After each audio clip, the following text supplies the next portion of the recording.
Nikki is like sick. She had some happen, so she's not gonna be here today. Which I think is okay because we luckily we just finished her segment, so it was good timing for her to have to not be here. And then Troy's obviously not here because he's dead, so he'll probably be here next week. Assuming he's going to come back whenever we get to town. I told him to just take the time off so that I didn't have to jam him into the narrative in some kind of weird way. That being said,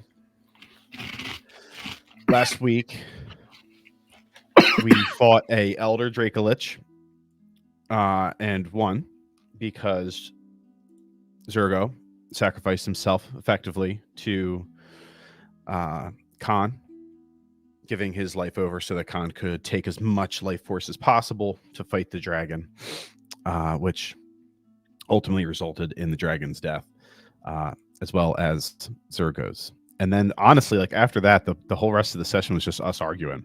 So, I think you guys remember that. So, because that was all you guys. I didn't even need to be here. I could have turned my computer off and walked out, and you guys could have finished that one up. But we took a long rest. I love how you were just like this, sipping on your twisted tea, just like.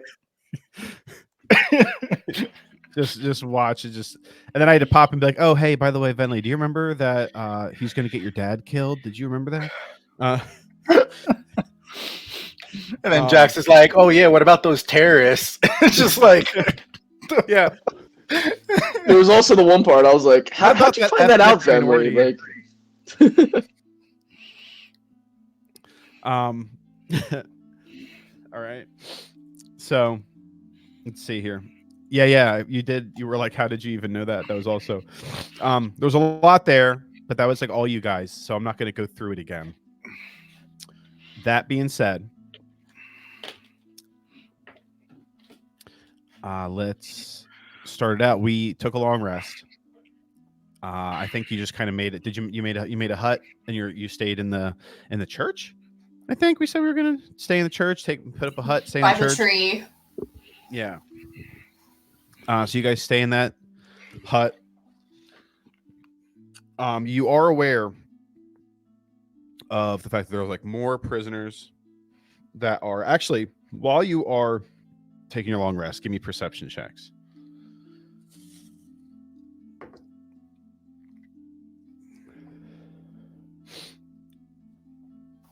That's a 16 for Vidley. 21. That's good. 18. A 10. Actually, I'll give myself guidance. I got a 13. So you actually there's not a whole lot. It's pretty quiet. You're obviously the Zergo's not there.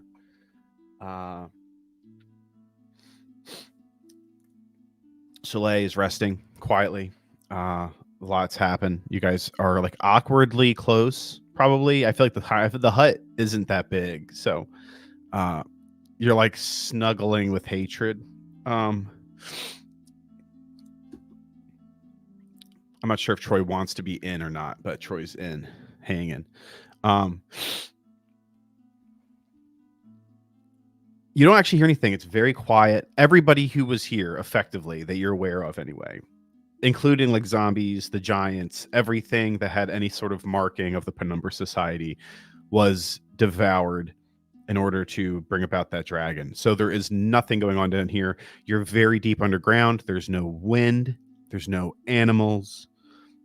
It's a very occasionally, maybe every 10 or 20 minutes, there might be the slightest gust of wind that's coming in from upstairs, but quiet, the most kind of strange, eerie quiet.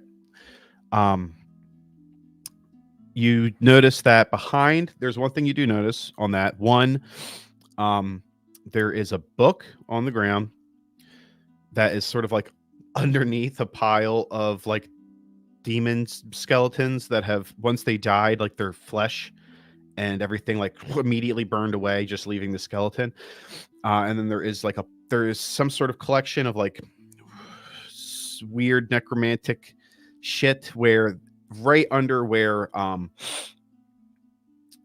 Melisandre died, turned into the dragon, beneath that pile of like shit, you do see that there is a bit of like the clothing she was wearing, and inside of that you can see a little bit of a book coming out from beneath, like there's this pile of bones essentially, really. And then there's some clothing, some like tattered leather or robes or something, and then you can see like the corner of a book. Behind the tree you can see that stairwell that goes up, presumably into the stone, that natural stone pillar that you're, again, presumably underneath.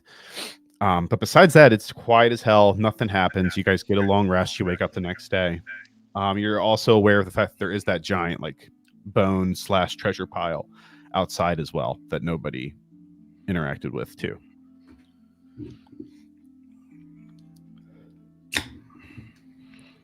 Do you want to just go over and check the book? Yeah, I'd go up to Venley and I'd be like, "Hey, Venley, I know you're probably not too up for it right now, but can you come over with me and help me like try to identify some of the stuff over here? Seems like there's some stuff of importance over by Melisandre."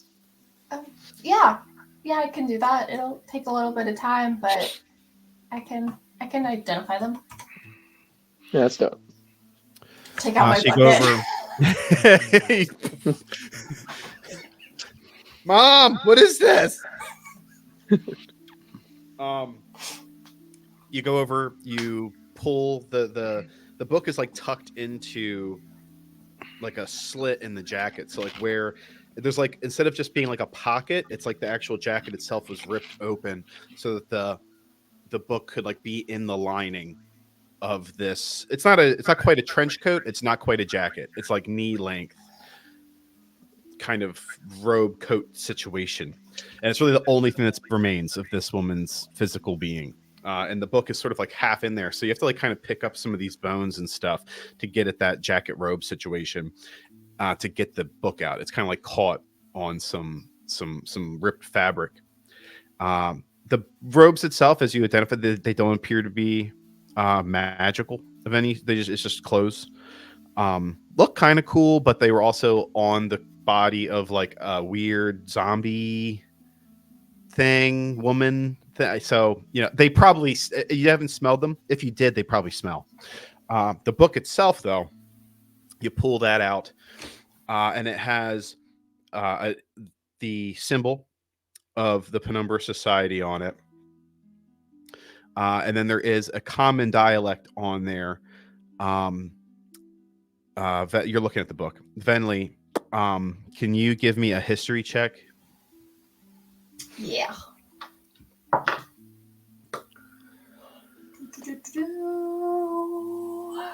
It's 11.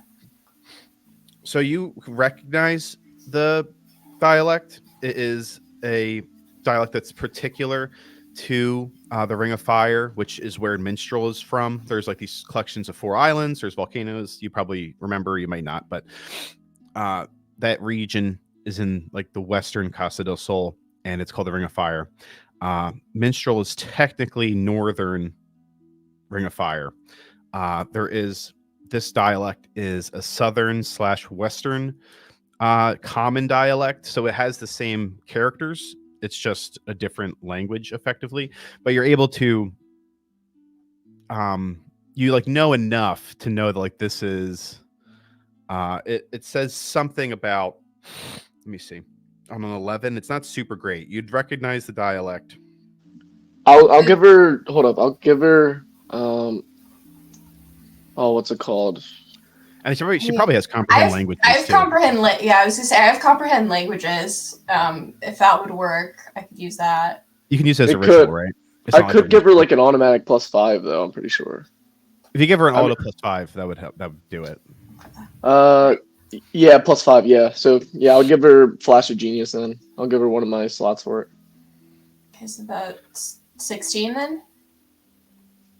Yeah. Yeah, that's much better. So it's the Book of Souls is what it's titled. It's La Libra de las Almas. And you read on the first page, it's written by La Madre Ceniza.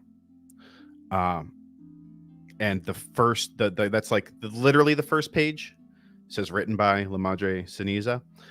The second page, which is technically the first page, has a big like heading across it in this different dialect, but you can understand enough of it to know that it says the Imperial Lie.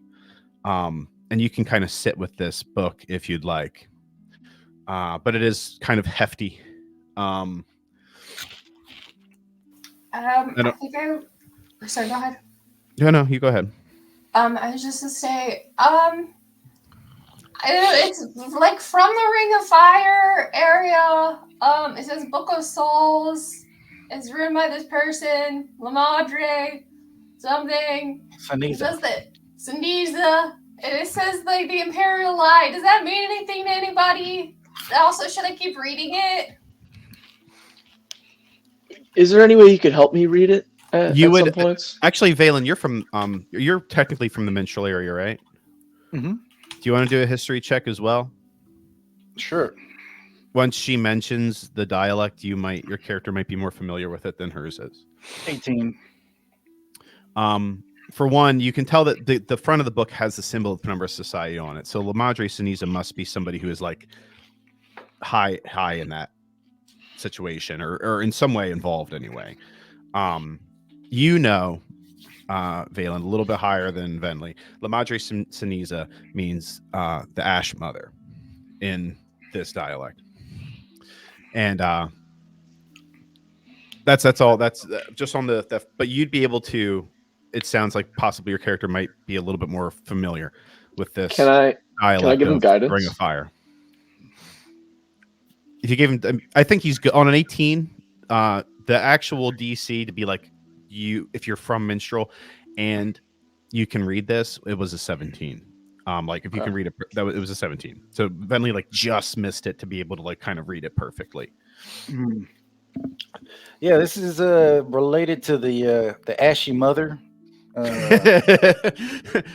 She probably needs some lotion, but yeah, I don't know. I don't think this is a good idea to keep reading it. I mean, did you see what happened to this town? I mean, what positive could we glean from reading about dry skin? I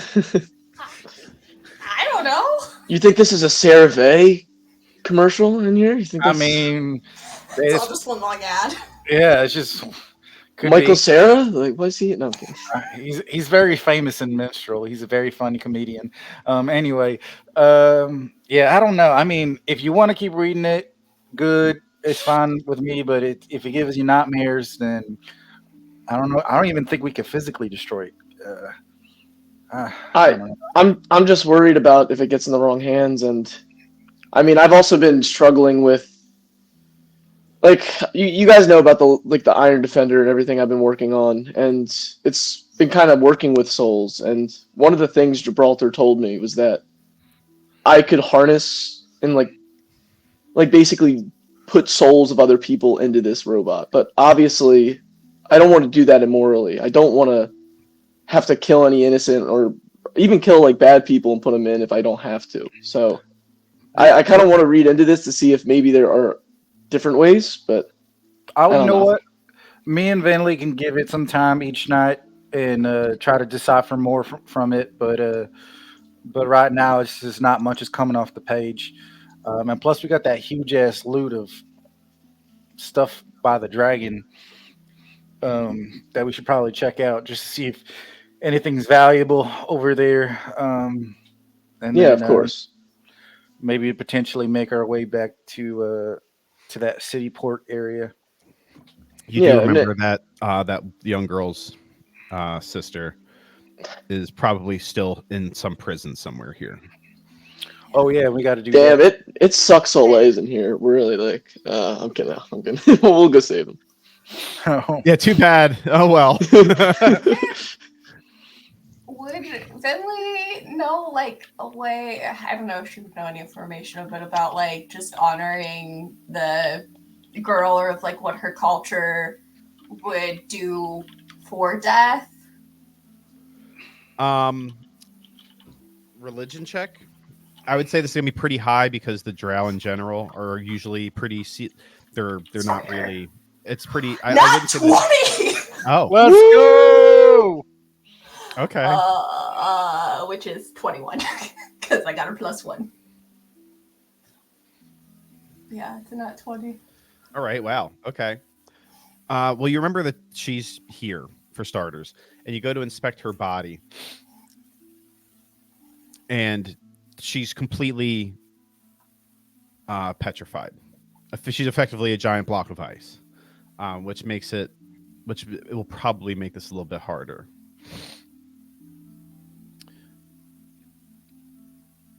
You do know that in this world anyway, they tend to cremate their dead. You have heard like that's like the general thing. I don't know how you heard it. You can decide for yourself how you know drow burial rites. But they tend to be buried and scattered. Even on a natural 20, I'm not going to say the holy site where like drow royalty would be scattered would still not be something that you would know. I just don't know how you would possibly know that. That's fair. But you do know that in general, drow are cremated and then their ashes usually scattered in a place that is important to them in some way. That's going to be tough because she is a popsicle. I mean, ice melts eventually, right? It just cast a bunch of firebolts. I don't have to do this now. We could go through the dragon I think loot pile. you can try to melt her. You certainly can try to melt her. Yeah. I think if we're gonna go through this stuff and do all that, I'll do that first and maybe give her some time to melt a little bit to see if it does anything. Do you like cast cantrips on her, or do you like make a fire and then like put the block on it, or how do you go about doing that? Guys, I want to help. I don't know, do something for her, but I don't know things. How she needs to burn. She needs to burn, but she's ice. How do I burn ice? You can just put her on the campfire. Okay, so we make a fire and put her on like a roast. Yeah, you just gotta rotisserie. Make sure that she burns evenly. Okay. So wait, in their religion, we eat them or just roast them? Let's go. No, she needs to be cremated. She needs to be burnt. Her body needs to be burnt. That sounds. Let's scatter the ashes. Okay. As they make the fire, I'll build a little box for her, so like it kind of cremates into a little box. So you're going to try to make a big enough fire to melt the ice and then also her, effectively? Yes. Give me survival. All of us? Bardic inspiration. What? Bardic Anybody inspiration. can do it. Okay. Who has a high survival? Because I don't. That is another nat 20? Why am I getting nat 20s on this? Oh my god. You're blowing up. You decide why. I think this is just really important to Bentley. Like, I do think it is genuinely important. Do you want a 1d8 for Bardic Inspiration? Sure. All right. Roll it. That's a 2, so 24 total.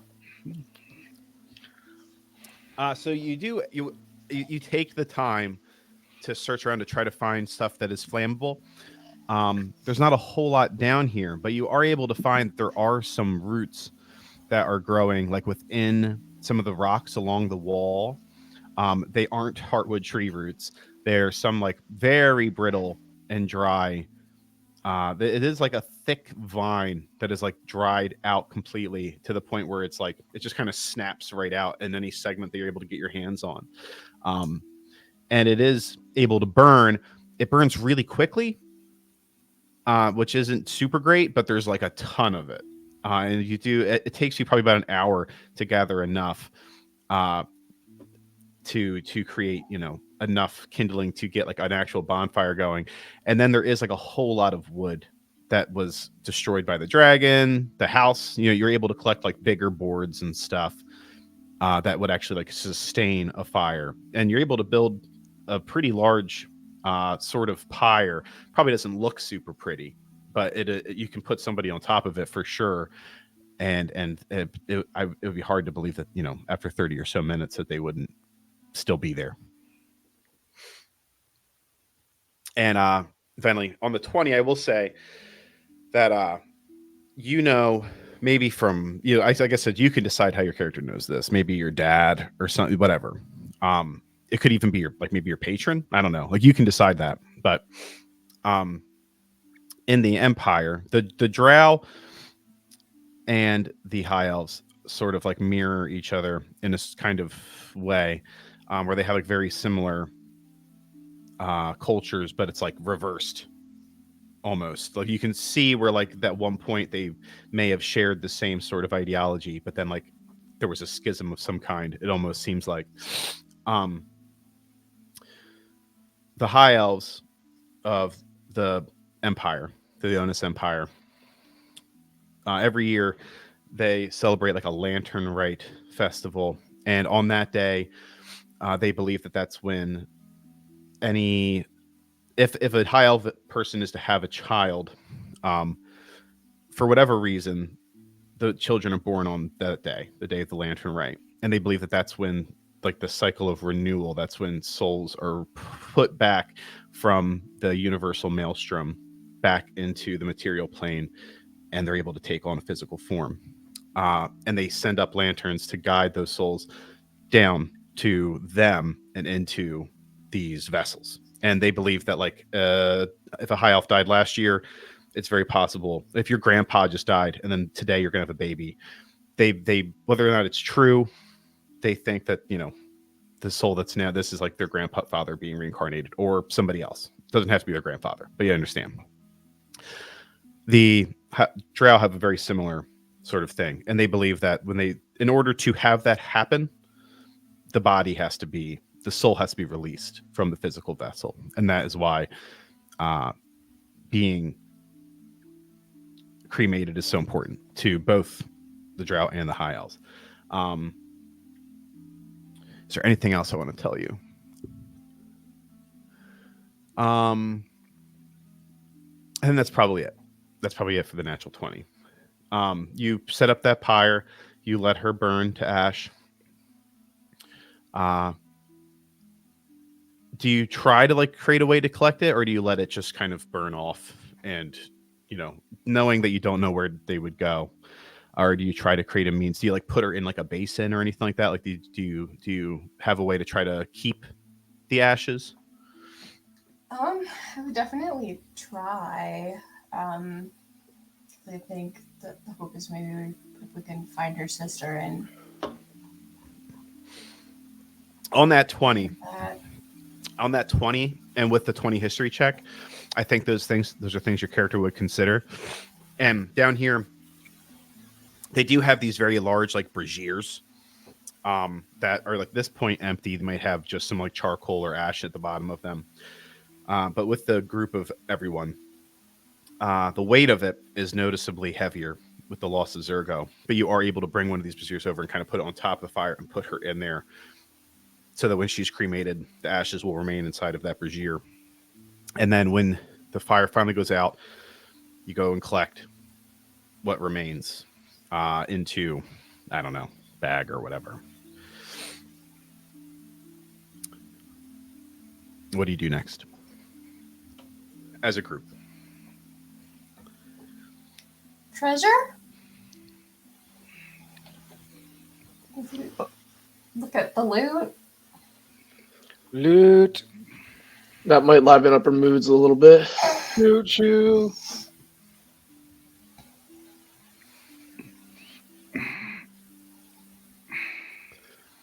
All right, so you go and search through. There is like a ton of gold and like precious gems and stuff here. Enough where like it's not really necessarily feasible. Like I guess you guys could take the time to throw it all into your portable hole. It would take a long time though. Like it would take a very long time for the 5 of you to collect all the shit that was stolen from. This is essentially like a vacationing spot for these people. So it's like richer. There was literally the daughters of an emperor here. So there's a ton of like wealth just put on top of this bone pile. It would take a very long time, but you can feasibly grab like. Now I'm not even gonna make you really roll on the loot table. There's a shit ton of wealth here. For magic items, I will make you roll. I mean, we do have my Iron Defender and also my Homunculus Servant, so we got 7 people. I don't know if that changes things, but I mean that is true. It doesn't change it tremendously. I know. But it probably, I mean, it would shave off. It would, shave off a little bit of time. Well, quick thing actually. I would say that, like in general, it's unless you're willing to like spend days, it's somewhat unreasonable to expect to be able to grab the whole pile. But I think that you could, if you were like, I want to grab, if you're like, I want to grab 10,000 gold, we can figure out how long that's going to take. But 10,000 gold's probably like a 10th or a 20th of the entire pile. Oh my god. Yeah. What? How much more do we need for the ship? You gave 7,500, I think. 3,750 to go. 3,000. Where you go? 3,000 what? How much? 3,750. Okay. Honestly, what I think we should do is maybe get the magic items now, but there's also prisoners here. We could let them go and then have them help us, and then we can just take them back with us. True. Give me 2 rolls, 2 D100s. Who wants to do that?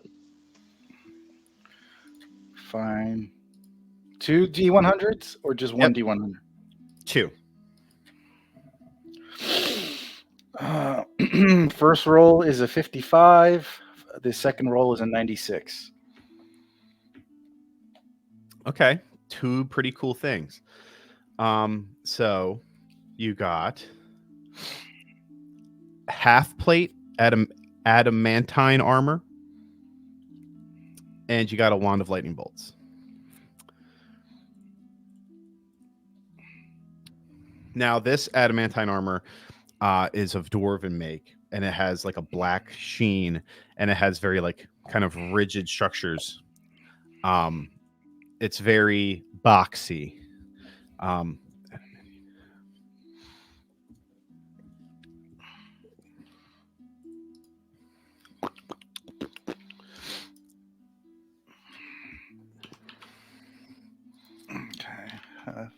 It does have oh, that's medium armor.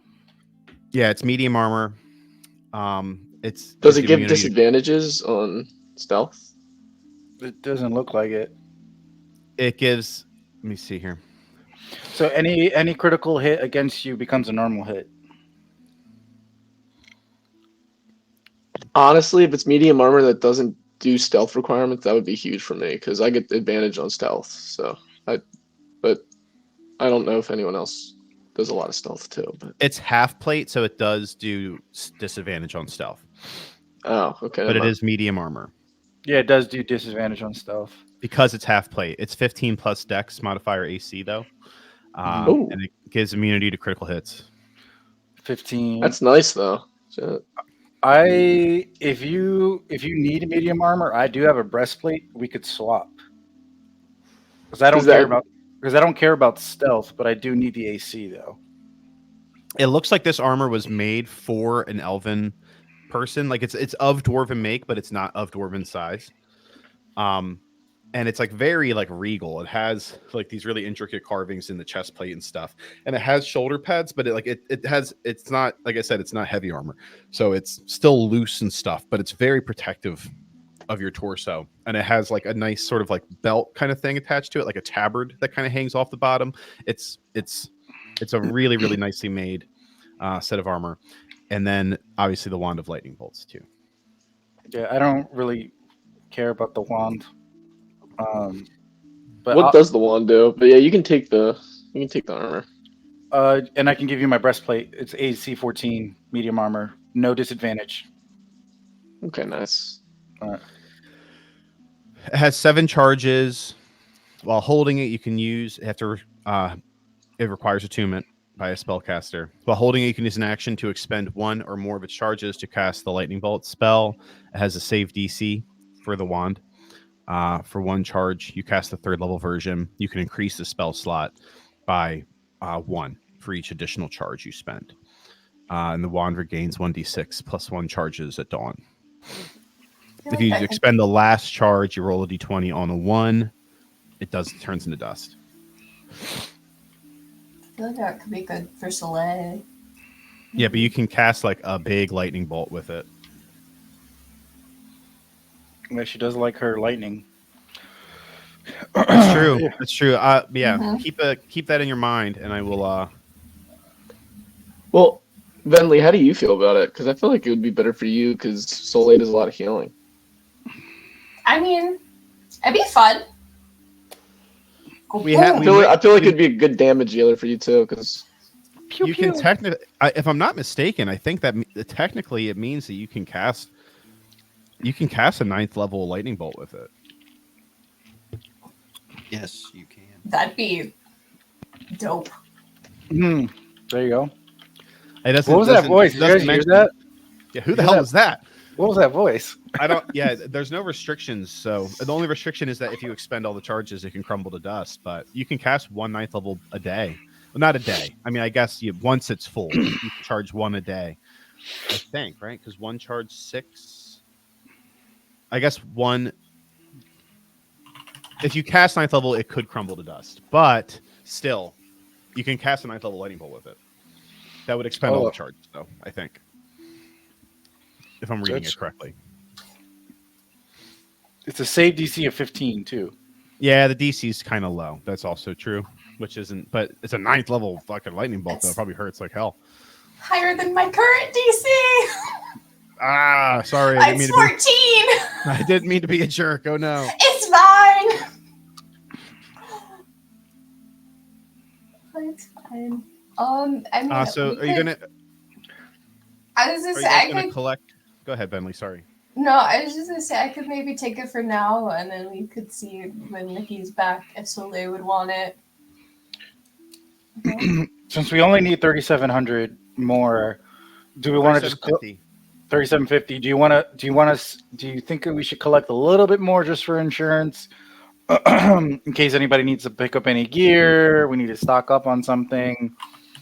I mean, I don't want to spend a terrible amount of time, but it could be good for future. I think we should just release the prisoners first and have them help us. I feel like they'd be pretty grateful to help us out for a little bit if we save all of them. You need to remember. I will say that Soleil would remember, if not you yourself. One of the prisoners is the eldest daughter of like the Emperor of the Underdark, and she might. I would say it's reasonable to believe that she might not have the attitude and the gratefulness that you are imagining her to have. Yeah, Yeah, because this money was stolen from them, from the people that lived here. So they would probably not be happy with us taking it as like a finder's fee. So I mean, they might. Okay, they might be like, yeah, you can have.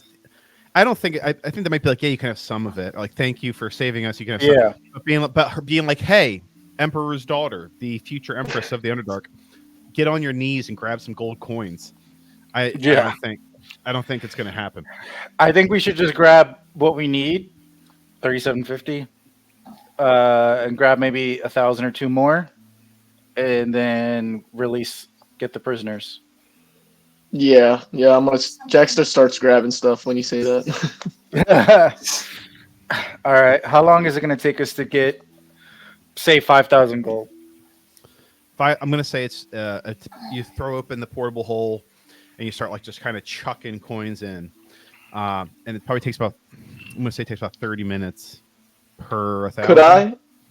Could I 30 minutes. reduce the portable hole and make it bigger and have us like maybe like try to use it as like a scooper?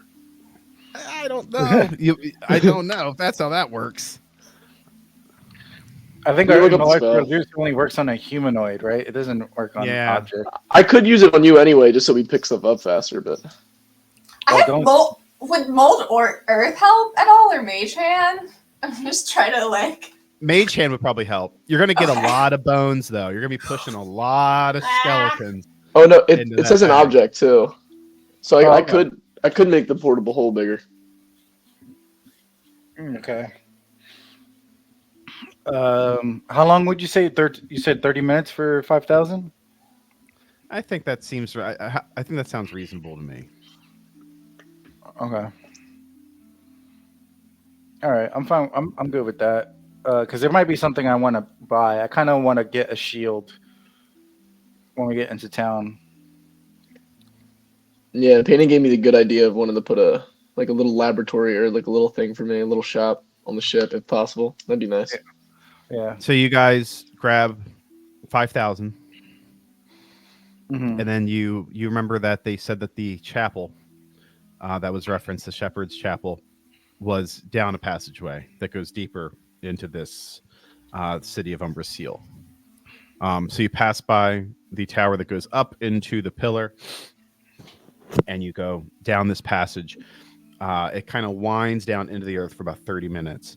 It kind of goes, it like kind of snakes and then like bends and goes deeper.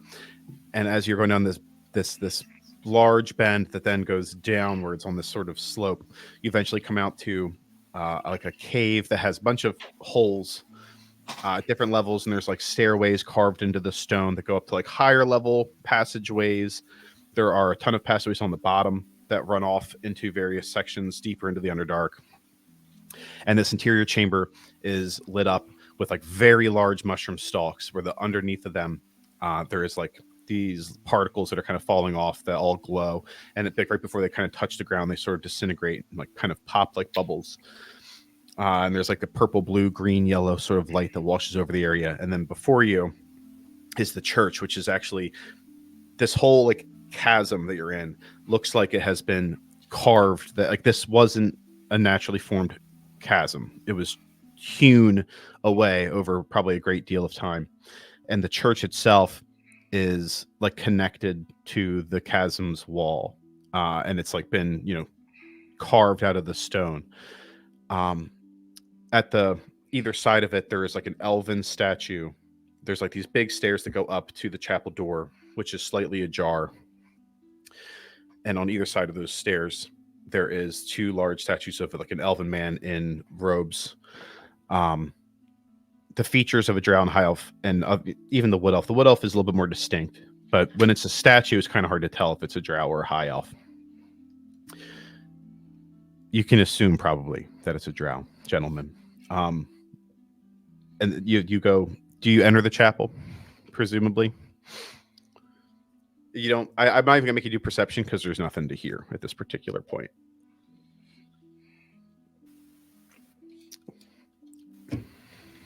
Yeah. I don't like taking away all the agency and being like you go into the chapel. I like to ask.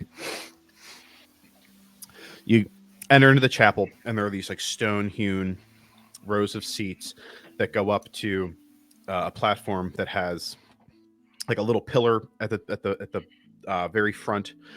There is like a very large book that is sat. Am I gonna lose? No, I didn't. Okay, good. I just froze for a second. There is a pillar that has like a very large book sat on it, and then there are two doors behind this like stage. One of them is fully open. One of them is closed. As you go to like investigate the one that's fully open, it's like a bed chamber that is sort of disheveled. Things are kind of thrown around. If you want to, investigating here a little bit, you can give me perception checks and or investigation.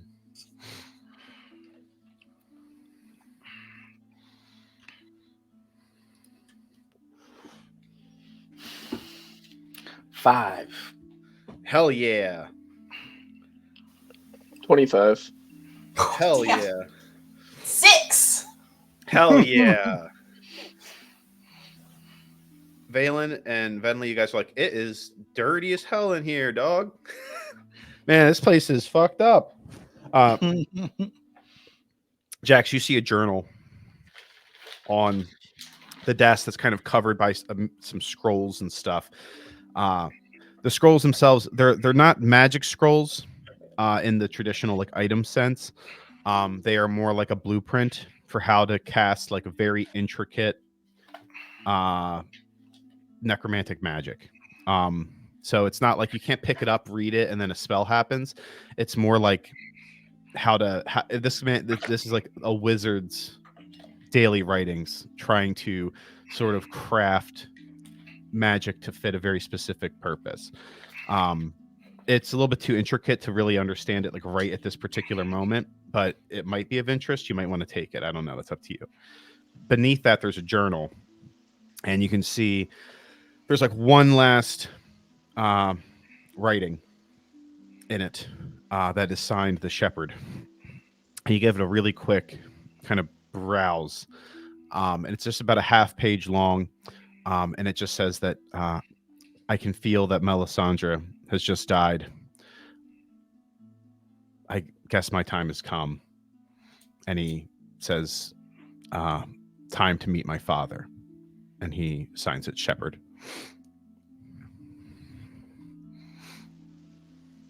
Yeah, that sucks. I'll put the other scrolls in the portable hole just in case they're like worth something. Like later, if I could sell them to like some wizard or something. But I'll show the other guys the journal though. When we first came down here, weren't we worried about finding the shepherd? Like, wasn't he like a big bad down here? Am I remembering correctly? Yeah, I think he was just maybe not as big of a bad as Melisandre. What does that mean? Go to see my father. Father Nezrak? I don't know. That's what she was chanting, right? She's like, Father Nezrak! Oh, right. I had to cast comprehend language, but I think that's their god? Is that before or after she became... Before we, like, attacked them. Mm. This is when we were, like, watching from the window. Oh, yeah, and then we busted in.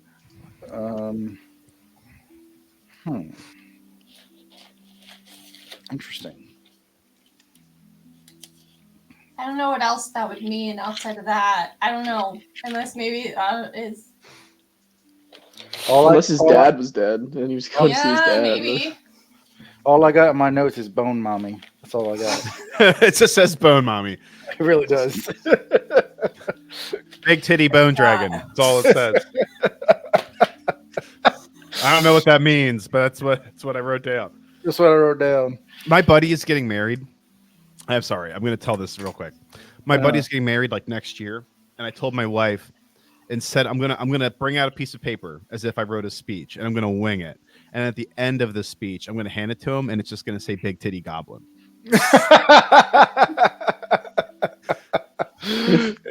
There you go. That's good. It's gonna be great. He's my buddy from like my home game, and we're like friends in real life now. Oh, nice. It's gonna be hilarious. I'm so excited that I decided to interrupt my game and tell you. No, yeah, it's cool. What do you guys do? I threw off the whole vibe. Yeah, so we checked the door that was slightly open. You walked into the door that was like ajar, which was this room. Okay. There's another door on the other side of the altar stage, Mm-hmm. To the right, and that door was closed. And it's like a stone-hewn door. These doors are like really thick. They're made from the actual, stone chain of the mountain of the underground, the underdark. So it's like a big, heavy door. But if you were to leave here and go to open it, It has like a latch lever sort of thing. You have to pull it up and then out, and you can have this really heavy groan and creak, and then you can have to push it in as it kind of grinds against the ground a little bit, and then goes open.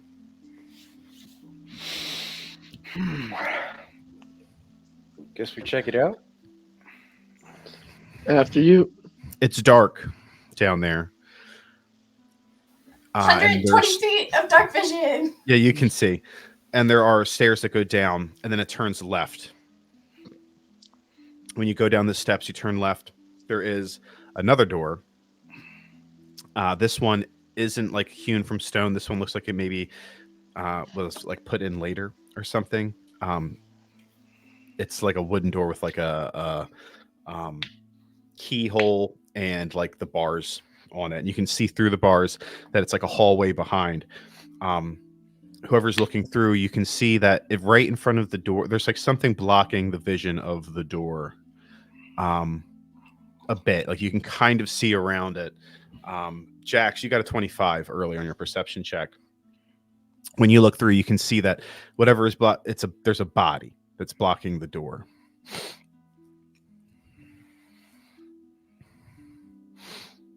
And on like when you're able to like you kind of have to look through and you can kind of you see into the hallway. You can kind of see like a shadowed figure. You're kind of like trying to look around and see it's not moving. And when you kind of get a different vantage point, maybe you duck down a little bit or you go up and look down. You can see that it's a humanoid figure in like a black linen shirt, perhaps, who has hung himself, and he is dangling like right in front of the door. Son of a bitch. The shepherd hung himself. What a coward.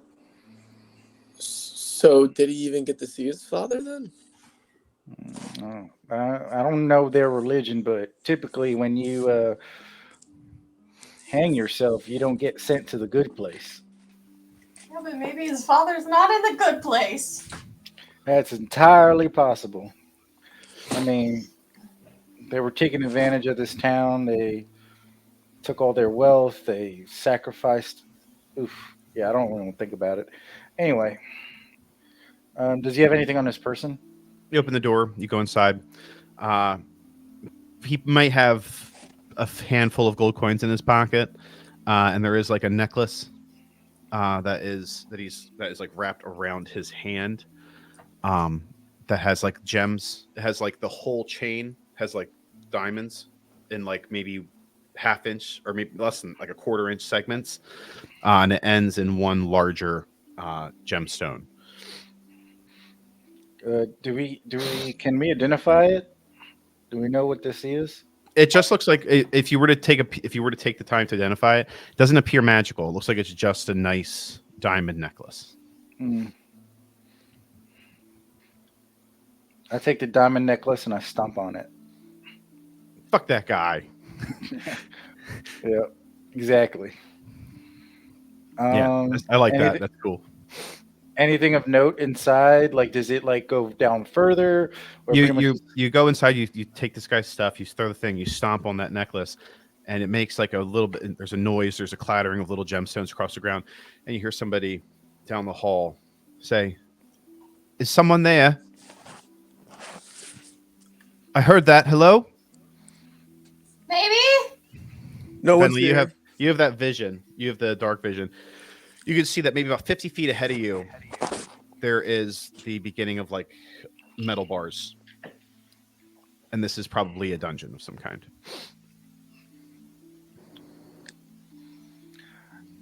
Hello, sir. Anyone there? Please, we're starving. Some of us are unconscious. We might be dead. Please. I'll go closer.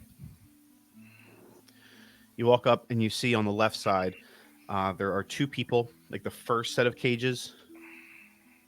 There are two like emaciated forms that are kind of hugging each other in the corner that are at this point no longer alive. Anyone else down here? On the right side, there is somebody, a dwarven man who is pretty emaciated. He looks like he's maybe dead or he's sleeping. He's lying down. in the very first cell on the right. The second cell on the left, there are about 6 people of varying ages who are slightly less emaciated, but not looking too hot. And they look like they barely have enough energy to keep their eyes open. And then across from them, there is 2 drow men who are pretty emaciated, and then in the back corner, there is a drow female who is presumably unconscious, who's kind of leaning against the wall, eyes closed, and the drow gentleman's like, "Please, you have to get us out of here. We don't have any more time. We are exhausted. We're dying." Who's in the worst shape? We could maybe do some healing while we try to get, because I'm assuming if you guys are locked in here. I haven't heard any. I haven't heard any noises from the first cell on the left. That was Amadia and her daughter. I don't remember her daughter's name, but they've been quiet for some time. Could you help them first, please? Yeah. Yeah, sure. I'm gonna check the shepherd to see if he has any keys on him. Give me a sleight of hand check. Very low DC. Or investigation, as a matter of fact. Sleight of hand 22. He does. They're in the. He has some pants, some little breeches on, and the keys are sort of tucked into the boot. They're down the pant in the boot, and when you give them a pat down the sides, you do manage to actually feel them pull them out. There are 5 keys on a key ring. Could I take a couple of the keys out of the key ring and hand them to Venley and to Jack, so that way we can just quickly try to see which keys work with which cell? Yeah, you guys go through. It takes you about 20 seconds or so, 30 seconds or so of going about and kind of exchanging keys, but you do manage to pop them all open. The people in the left second cell, when you get their thing open, they're they're very raspy. They're barely really able to talk. You can't really understand what they're saying, but they do kind of start helping each other up. The dwarf on the right, he is alive, but he's unconscious. And the 2 people in the first cell on the left, Amadia and her daughter, who is unnamed, are not alive. They are dead. I'll go to. Can I go to the one dwarf that's unconscious but alive, and just cast Cure Wounds on him?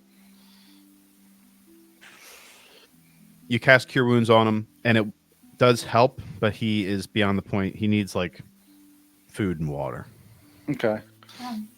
But these people don't appear to be injured in that kind of way. Magical healing will sustain them. It'll prolong them, but it won't fix it. Yeah, I'll give him a ration and give him my water skin and see if that helps. The water particularly.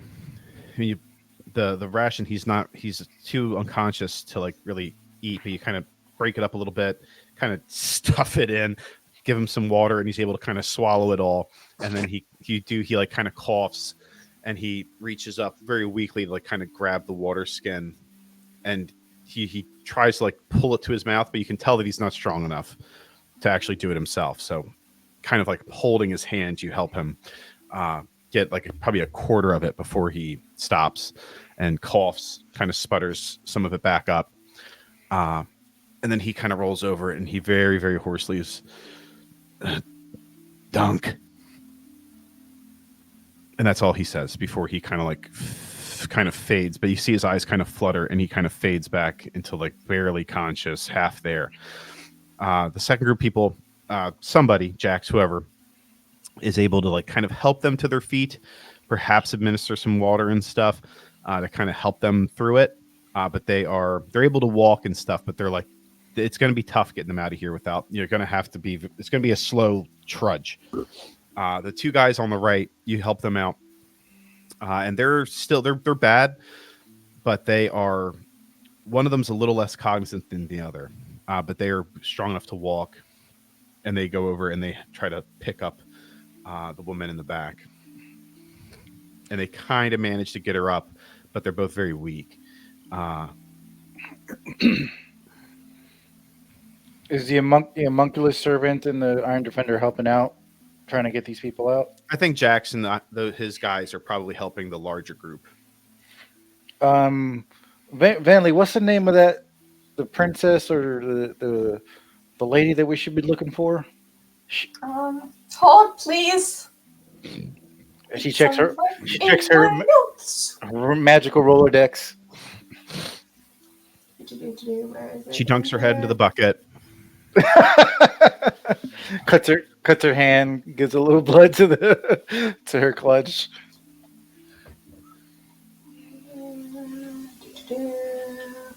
Yeah, unfortunately, Bone Mommy doesn't work. No, that's all right. Bone Mummy. That's it.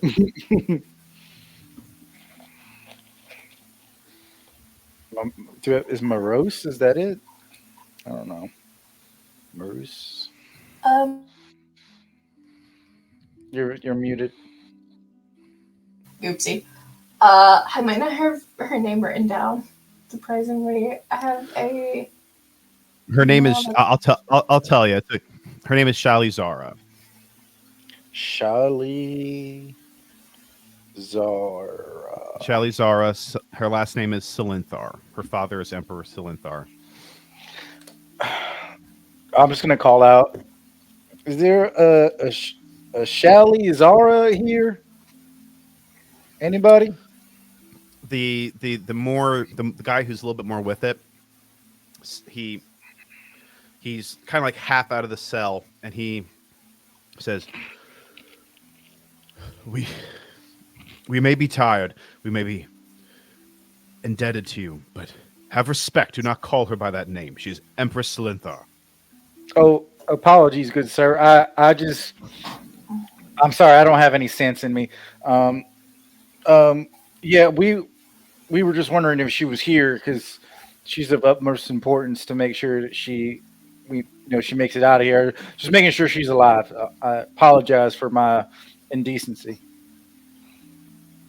No, I'm sorry. It's not the time for pleasantries. She's here, and he kind of half points to the woman he's got with the arms over his shoulder. She's not well. Does she require any healing?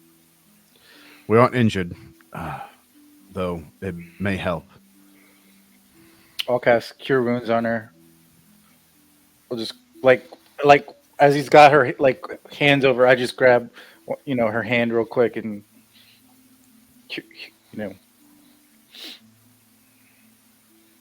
Some of the color kind of returns to her a bit.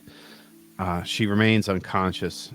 He says, "Let's get her out of this place and get these people water and some food. Perhaps. My name is Rinlin." Good to meet you, Renland.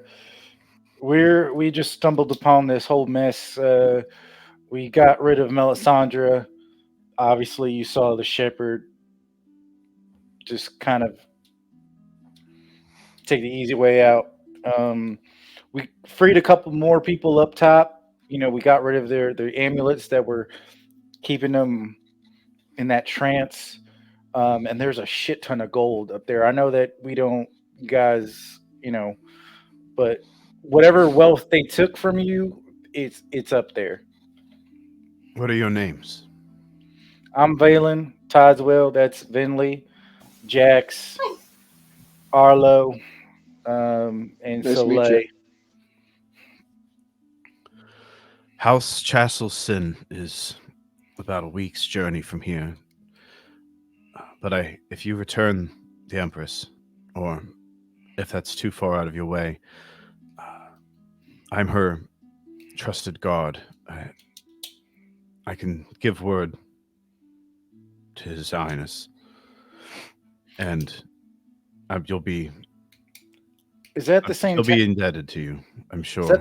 Is that the same town where the ships are built and stuff?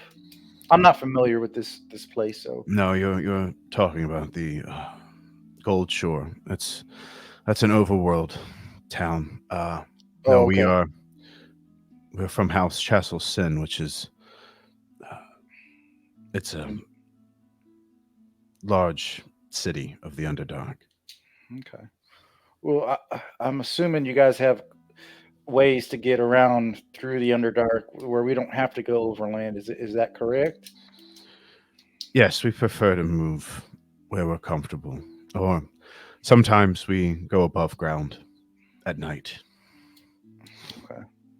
Well, we do have to get to the Goldshore, but I think, given the circumstances, we might need to escort you all back to House Chinsel's. And If you can provide us with some food, you've taken care of these people, obviously.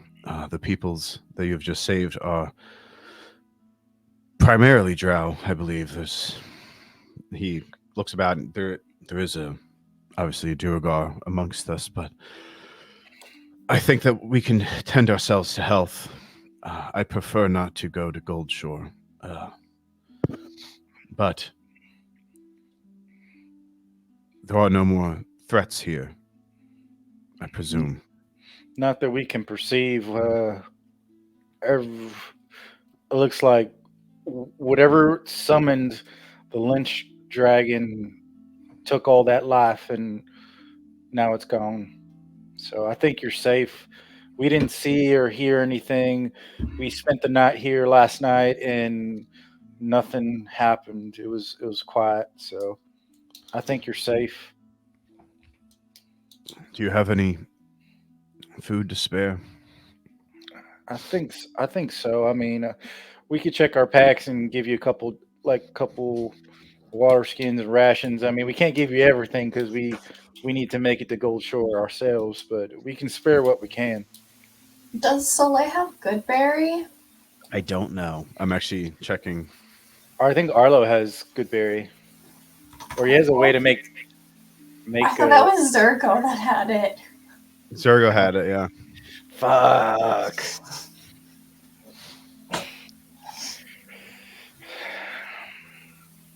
You She'd think be if, able to cast Goodberry. Like that's Okay. what it's an option for her, and we just took a Okay. long rest, so um,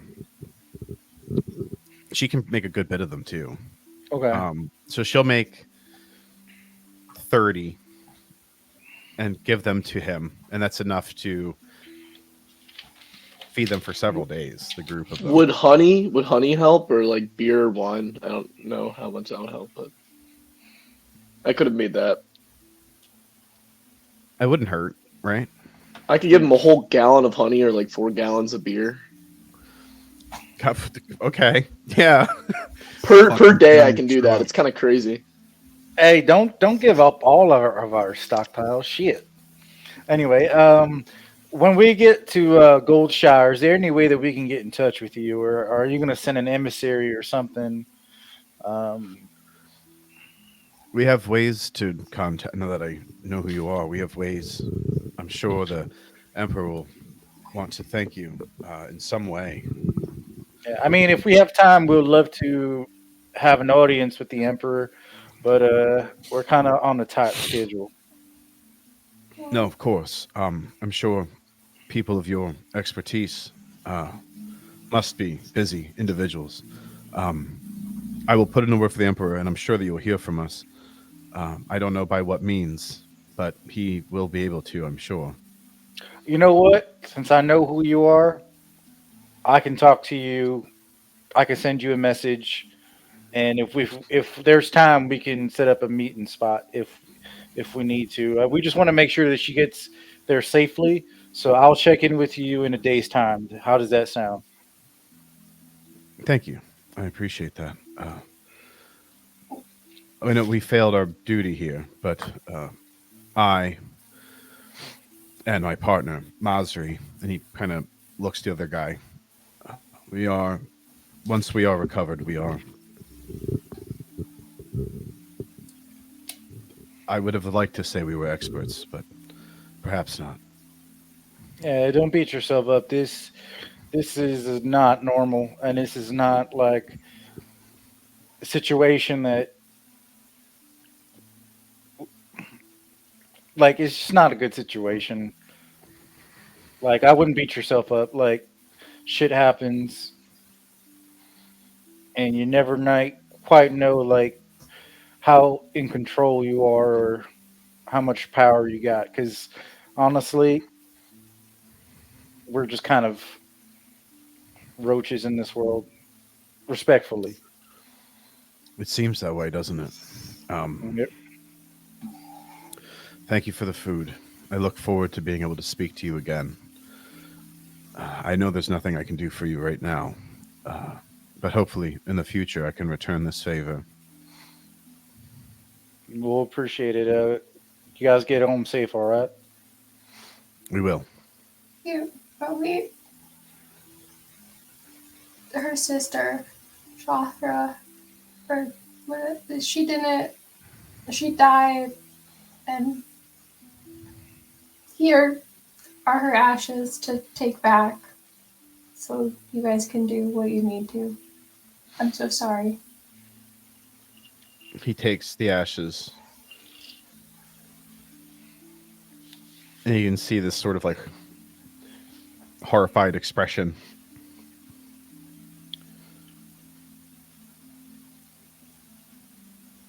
Thank you for this. He just tucks the ashes away and he says, "Thank you. I'm going to go tend to the. I'm going to go tend to the others. Thank you again. It was nice meeting you all, and I'm in your debt." And he turns and he kind of stops and he stands there for a second, and then he walks and he starts giving out good berries and drink to the people that remain. Oh wait, I just realized I can give him 8 gallons of water. Never mind, I'm gonna do that. Where are you going to? Where? Why? You know, like I can do an alchemy jug as one of my artificer infusions per short rest, and one of the things in there is 8 gallons of fresh water. Jesus Hey, Christ!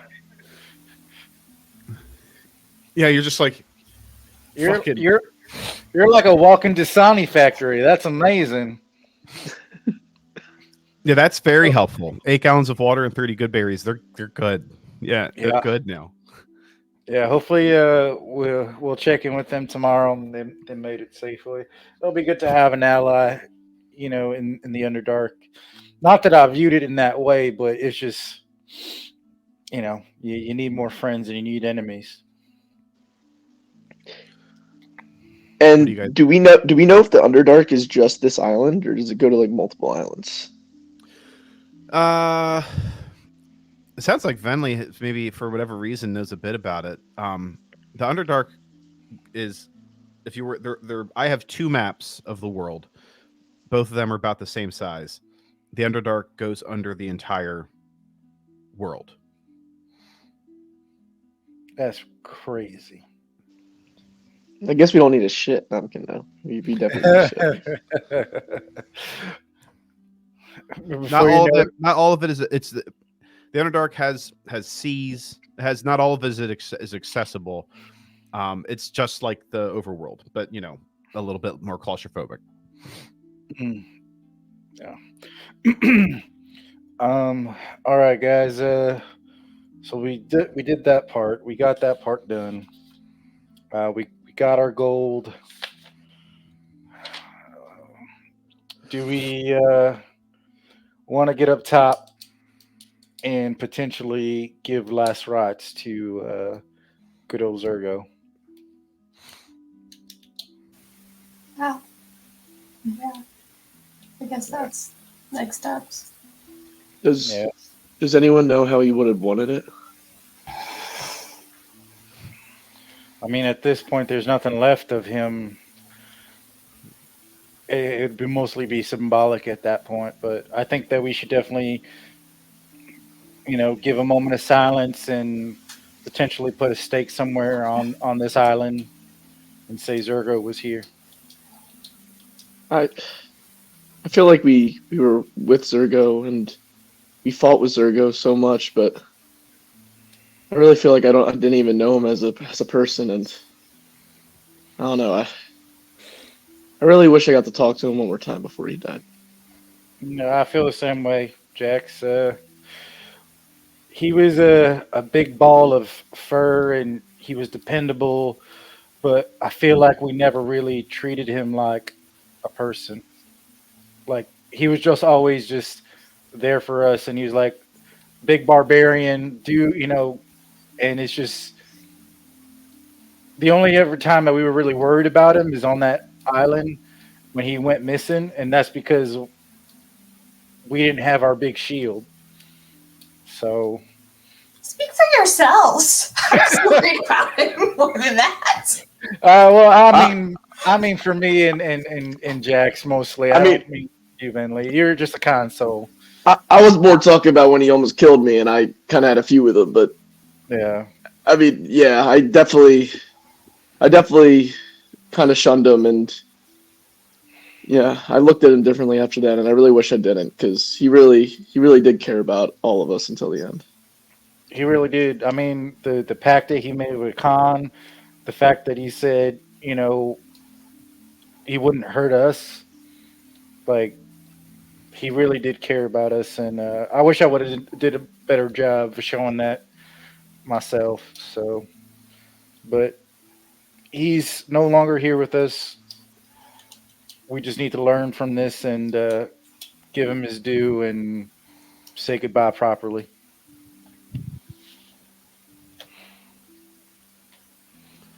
So you guys head back out of the city,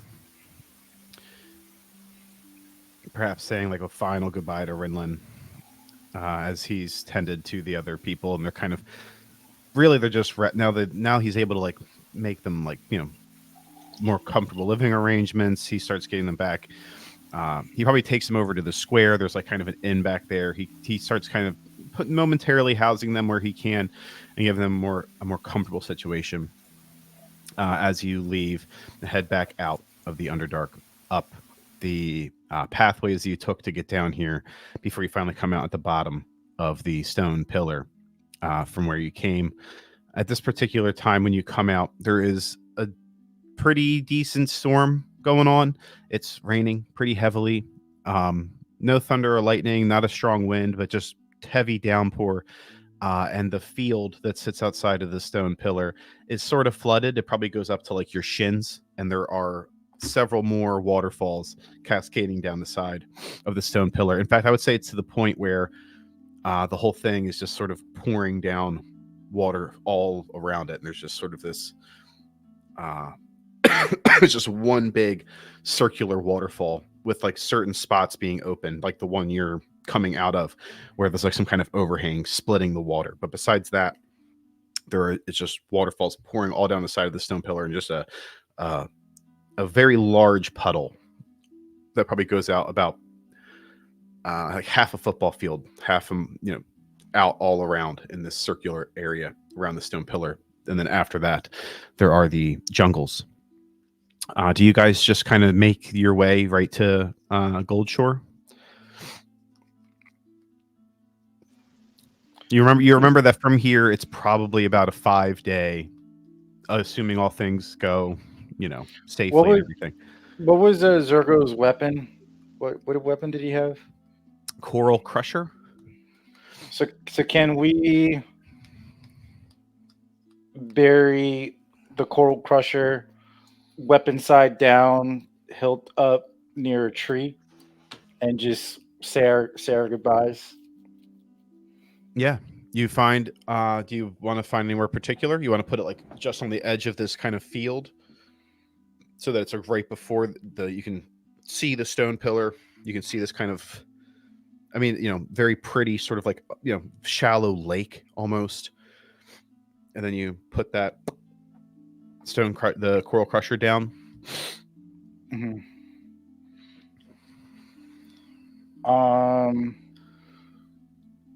So I'll just say a couple words, and then if anybody wants to say anything, Zergo was commendable. He was a good friend, and I wish he was still here. And there'll never be anybody like that that bugbear. So I say from now on, let's be better.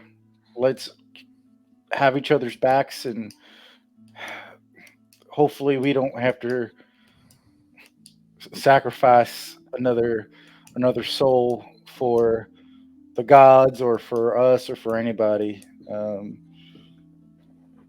So we'll put the crystalline crusher here, beard blaster, and the sword of bound lightning. Because I don't think anybody else wants to use that stuff. And I mean, could Arlo use the cannon? Does he have 16 strength? no, he's Dex. Monks are Gotcha. Dex. Anyway, so to Zergo, put up a little candle. Oh, we're gonna uncork the gourd and pour it over top of the grave. You pour out that liquid over top of the grave. You hold up that candle. Does anybody else say anything for Zergo? I mean, he's gonna start to say something, and just like, I don't want him to be gone. I don't. I'll rush over to Finley and give her a hug. Welcome back. Just like, I don't want him to be gone. And that's it.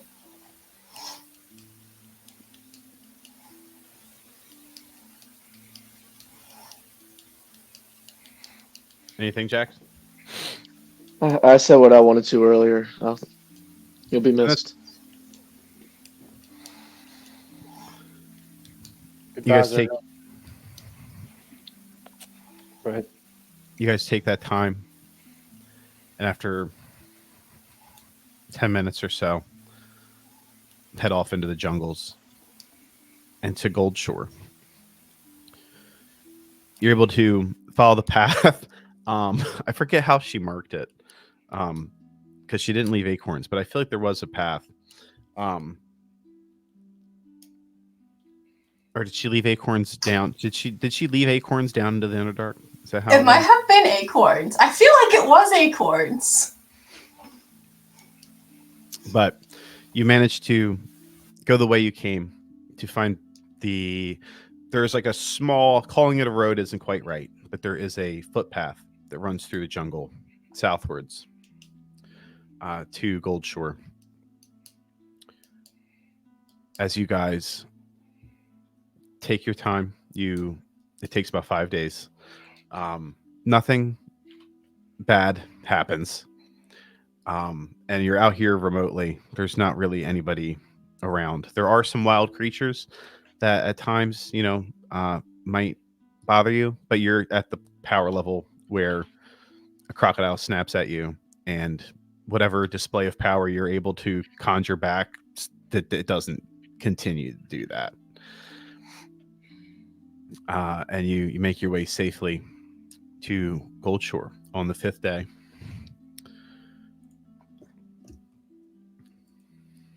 You come out. The storm ends. It actually lasts like 2 days, but after the storm finally breaks, it's warm. The sun is shining. There's like that nice salty breeze, and you finally escape the jungles.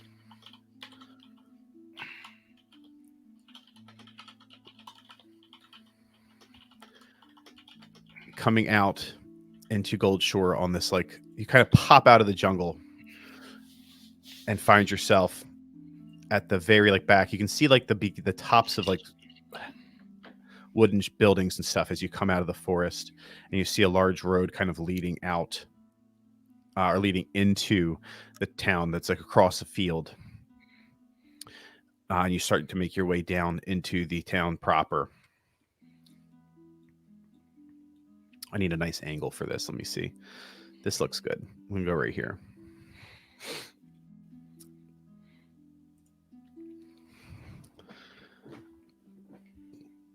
As you guys make your way into Goldshore, you pass by like far. You're kind of on the northeast side of town. You pass by like farms. Arlo keeps popping out. You make your way past like small little farms. that appear to be grown like wheat and stuff. There's some carriages that go by carrying these farm goods to town. You probably see some like village folk that are coming to and fro. A handful of people like that who may just give you like a nice hearty welcome as you get into like the town proper. What do you guys? What's your move? Do you contact your people to figure out where they're at? Do you find like the nearest inn and fucking go to bed? What's your move? I'd probably want to see how the ship has been going, like how that process has been going.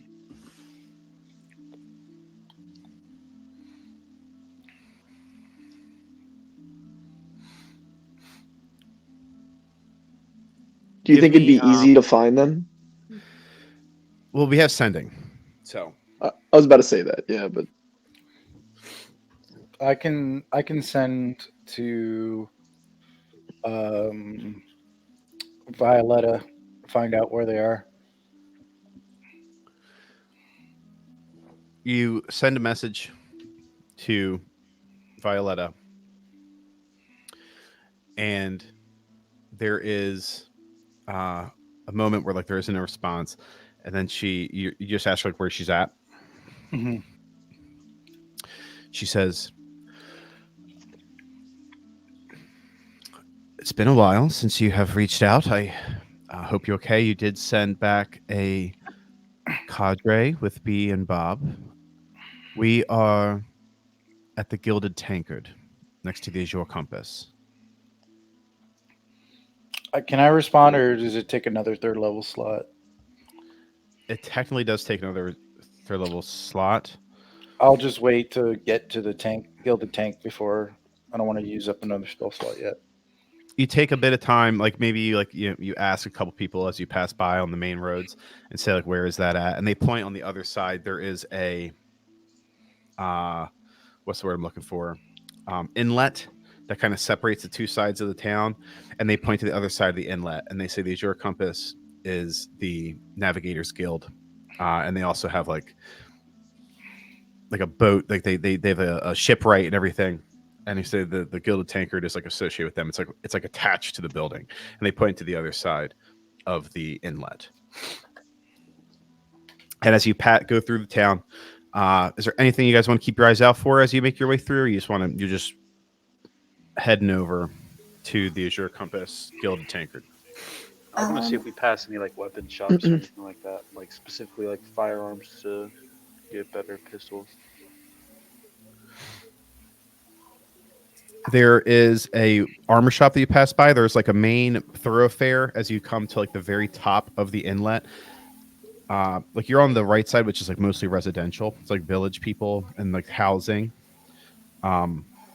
As you come to the top of the inlet, there is a marketplace kind of square, and in that square there is a sign that hangs down with like a wave crashing over an anvil, and it says the Iron Tide Armaments.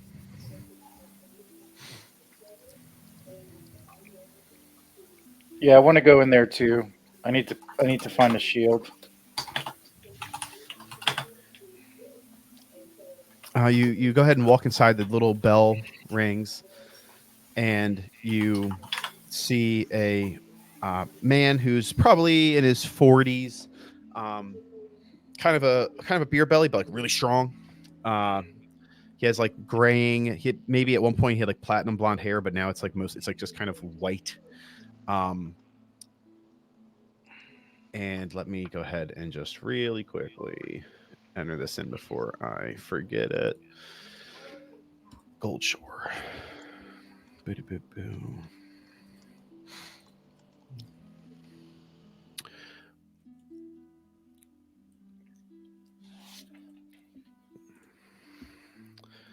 And when you come in, he immediately greets you.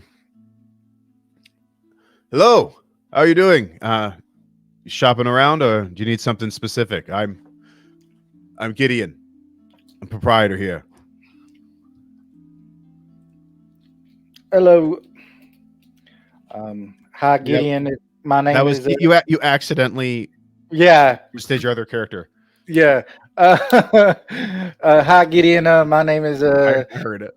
yeah, my name is Valen. This is my buddy Arlo. We're just looking for some. Got any guns or shields or any sort of armaments, armor? Yeah, we have all of the basics. I forge them myself. Um, feel free to, if you're just looking for the basic stuff, you can check the walls. You can see there's like displays, and then on the left there's like some nicer pieces, and then on the right there is just like the basic stuff, and then in the middle there are shelving where there is like uh small arms. There's like bullets, handguns, daggers, short swords, like more basic type of equipment. And on the right side there are like weapon holders, like racks that go up the side of the wall, and there are like nicer but still not like special made uh basic equipment. And you can just kind of, whatever you're looking for, he would have it for sure. If it's a simple, if it's just like a shield or whatever.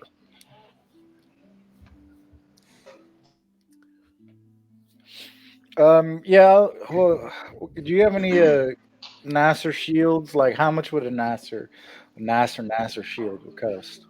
Well, when you say nicer, right? What exactly are you in the market for, friend? What's your name?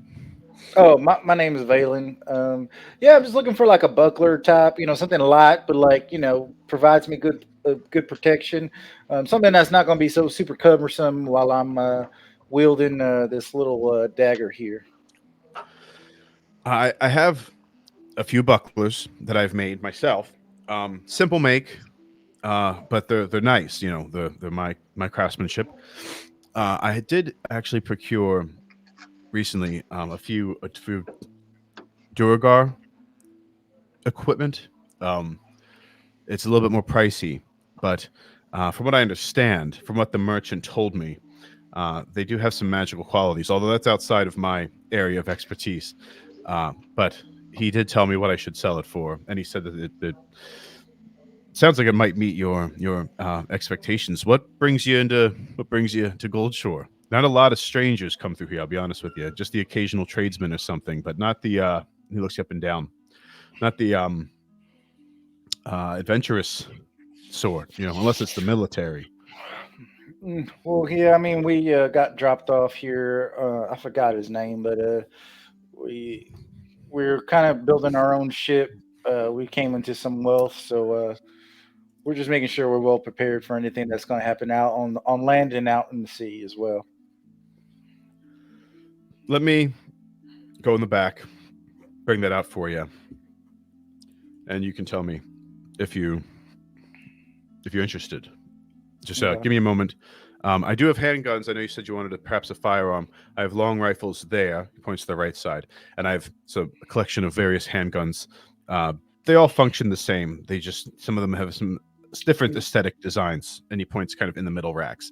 Then he goes into the back, and about a minute later, he comes out with a buckler, and it has it's a small buckler, and it has like kind of like a dwarvish sort of face on it. It looks like it's got the same kind of make as your armor, but it looks more dwarvish. Like yours has like dwarvish design elements where it's like boxy, but the actual like carvings in it and stuff are a little bit more elegant. This one is like very much dwarvish. It wasn't like made. This is somebody made this. It's a passion project. They didn't make it for an elf. This is the buckler that I was talking about. This is the only one I have like this. From what I understand, it does something magical. I'll be completely honest with you. I didn't really understand the guy, not enough anyway to understand what he was talking about. But I understood him enough to know that this thing is supposed to be magical, and I'm supposed to sell it for no less than 1,000 gold. You're in a hard bargain there, sir. Do you want me to identify it? Hey, if you don't know what it does, do you mind if my friend here takes a look at it and see what the proper value may be, may not be? Sure. No, I have no issue with that. Yeah, yeah. Do you need to hold it? And he kind of puts it out to you. Hold on, I need my bucket. You tuck your head in the bucket, and he's like, "Does she Does she always do that? Unfortunately, yes. Yeah, she has a lot of wet hair that kind of just like drips everywhere. It's a thing.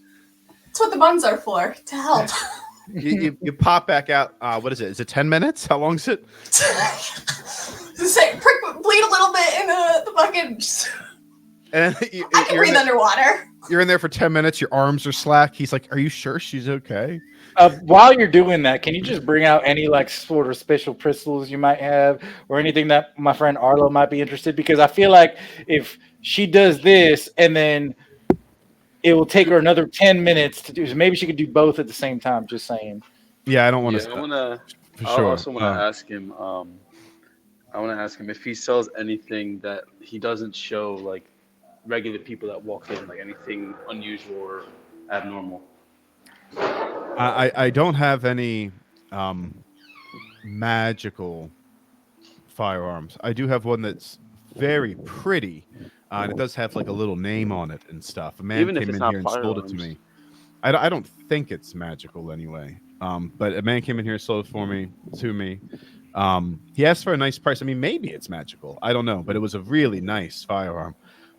Besides that, I don't have too many magical goods. Are you in the? You see, I have like a very large hammer that I just bought, and I have a very nice set of dwarvish plate mail that I just bought. But you don't really look like the type. No offense. Okay, what's the gun like? Just give me a second. I'll go get it. He goes back. He comes back out a moment later. It is like a 3-headed pistol with like each head of the pistol, each barrel of the firearm is like a like kind of like a wolf head sort of thing. It's slightly larger than a regular firearm, obviously, because of like the way it has to go. It's like wider and kind of girthier, you know, and has like this kind of curved handle, so you don't hold it quite the same. It kind of like wraps around your arm rather than going like straight down the stock. And he brings it out, and it's made of like a black sort of iron or something, or it's been kind of colorized that way. And it has markings on the side that say Cerberus. And he says, yeah, some guy came in here looking like kind of desperate, and he threw this thing on the table and asked for 500 gold. And I have no idea if it was worth that, but it just kind of, it was, you know, an interesting piece. So I went ahead and did it. I presume it's named Cerberus, but yeah, this is the nicest firearm I have in the place for sure. I mean, it definitely looks interesting. What are you thinking for a price on it? 750 gold. Is that because it has 3 heads? It's 250 a head. Okay. Well, what about a little discount on that? How about we knock off, 50 gold per head? Give me a persuasion check. Actually, maybe I can do it because I'm very persuasive. Do you want me to do it sure, for you? Yeah. I'm a plus 11, so that is a 20. I'll tell you what I can do. Shield, full priced. Purchase a shield and the firearm. I'll make it a little bit better. We'll do 1450 for both. What do you say, Arlo? You think that's a good deal? I mean, I'm okay with that. I have plenty to work with. All right. And Venley pops up. Quickly, did we She's collect the gold from that pile, or did we just give it all away to the people? We took 5,000. Took 5,000, yeah. Venley pops up and she's like, "Black iron shield of lightning resistance."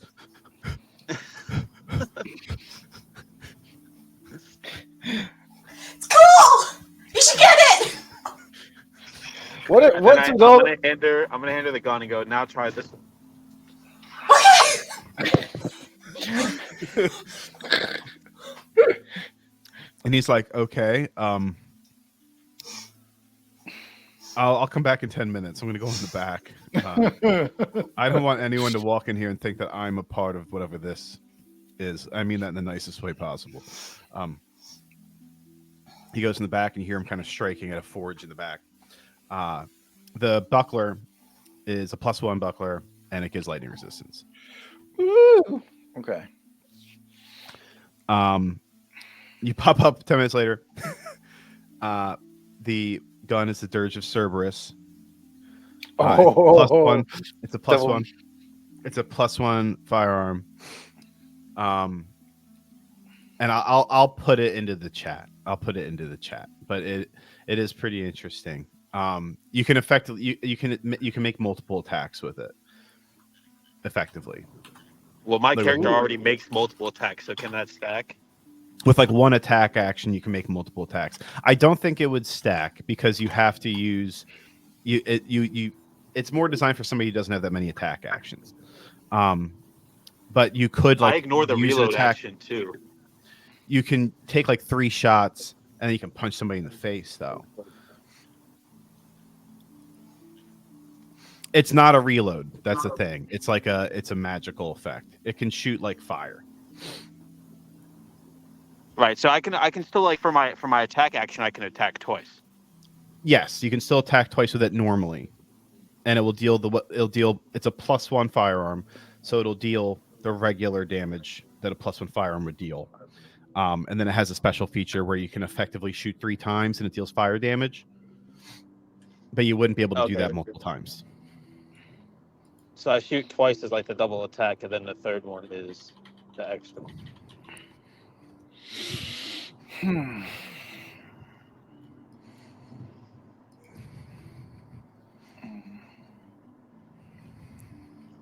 To 20 minutes ahead in a bucket, Troy. 20 minutes. This woman is at her head in a bucket. All right. Yeah, I guess we'll do it for 1400. 1450. 1450. Sorry. Got to pay the rent around here.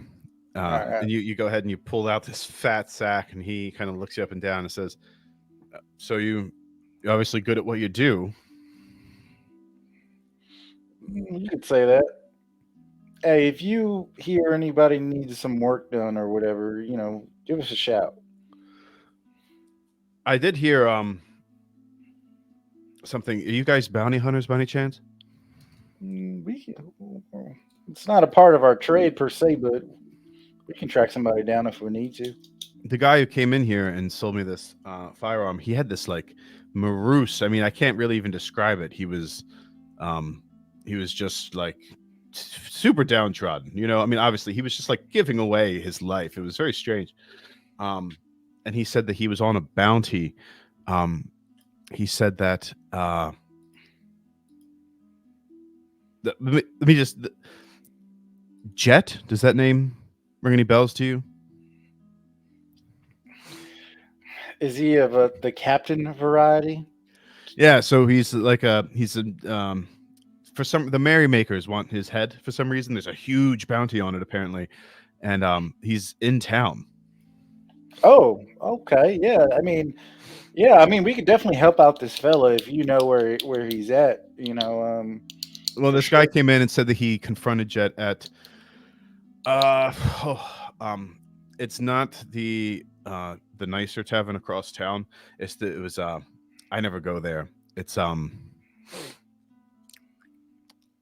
think it's called the Mermaid Song or the Siren Song or something like that. The Siren Song Inn. It's the Siren Song Inn.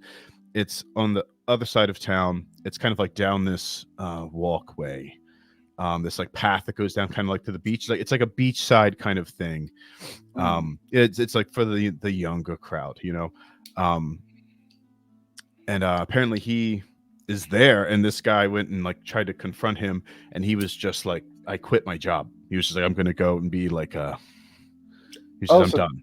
So that's why he got rid of the pistol. Oh, maybe we can convince him to get back in the field. And I mean, we've heard of Captain Jet before. I mean, his tails are wide and long. But thank you for that. I appreciate it. That's good information. No, I would be careful though. There's like, I mean, I have to presume this guy said that he didn't specify a number. He just said it was like a big one, and it's from the merrymakers. Those guys don't play any. I would just keep your head on a swivel. There's probably a bunch of no good types hysterical laughing creatures? Just a thought. I hope not. No, the man who told me was just like a regular guy for the most part, besides being depressed, which is pretty normal around here. But the guy that told you wasn't Jet. He was giving away Jet's stuff. No. He was giving away his stuff. He just said, Stuff. He was giving up being a bounty hunter after getting confronted with Captain Jet, basically. Oh, okay. So he was like quitting his life's purpose after that. Yeah. He probably killed himself. I'll be honest. He was so depressed. I wouldn't be surprised if I never see that man again. I mean, I'm not going to see him ever again. He's probably not dead, but he was that out of it. It seemed to me. His body's probably floating in the harbor. I have no idea. All right. Well, appreciate the time, and thank you for this good sale. We will make sure that Vincent Valentine, Dirge of Sybaris, has a good home. And thank you, good sir. Yes. Be safe. Thank you for your business. I really appreciate it. And by the way, can you just point us in the direction of where that Siren Song Inn is?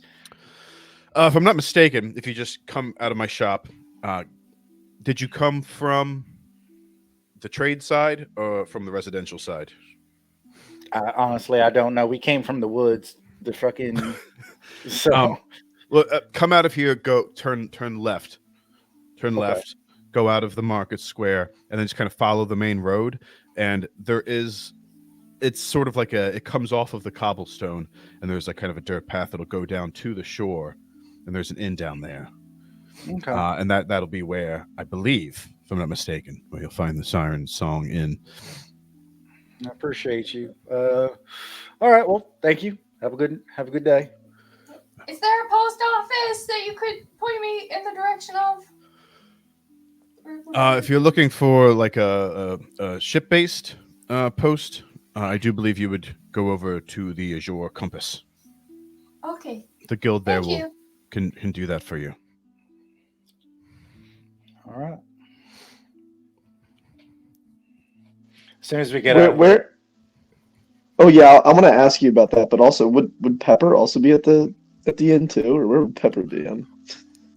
Pepper's probably at the same inn probably. She's probably at the same inn. I don't want to speak for Pepper. That's a mistake. But she's probably at the same place that I miss B and Bob, honestly. They could have skinned a couple people. Yeah, B and Bob could do so much for us right now. Oh man. Can I just show off my map real quick? Which is what this is beautiful. Yeah. Jeez, this map is huge. Too bad we're only going to spend a day here and then we're going to leave. No, I'm just kidding. That's a church. That looks cool. That's the beach. Yep. Nice. Gosh, I think I want to live here in real life. I know, it'd be so cool, right? Pretty. All right. Anyway. That is gorgeous. What is that in the middle? That black? This? Yeah. It's like a little bridge, market. This is actually probably where you were. Oh, that is badass. So cool. So out of nowhere, after having 16 AC, I'm now rocking a 20 AC. Nice. Power up. So you guys head out of the market. That is awesome. Do you have any street noises, street song, street music? I do. Yeah. This song just makes me it calms all of my anxiety.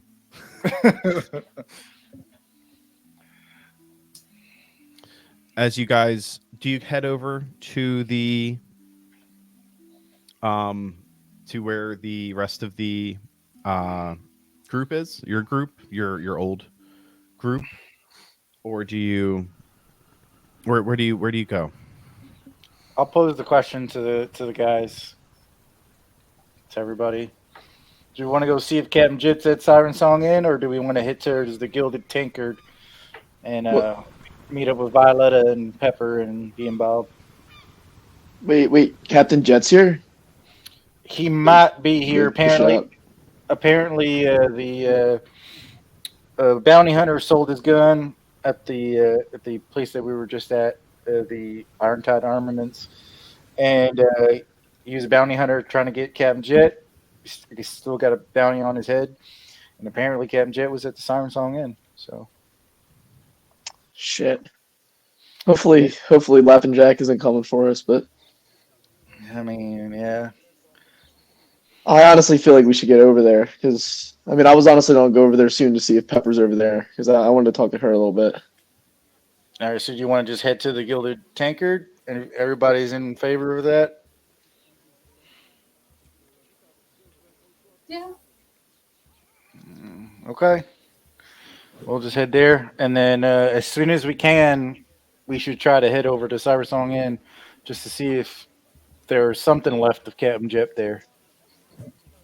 Wait, are we not doing that first? What are we doing first then? You said you want to go talk to Pepper. Oh well, no, I thought that she was also at the inn, or because isn't it like a tavern or? No, basically we need to either investigate the inn for Captain Jet, or we go to the crew.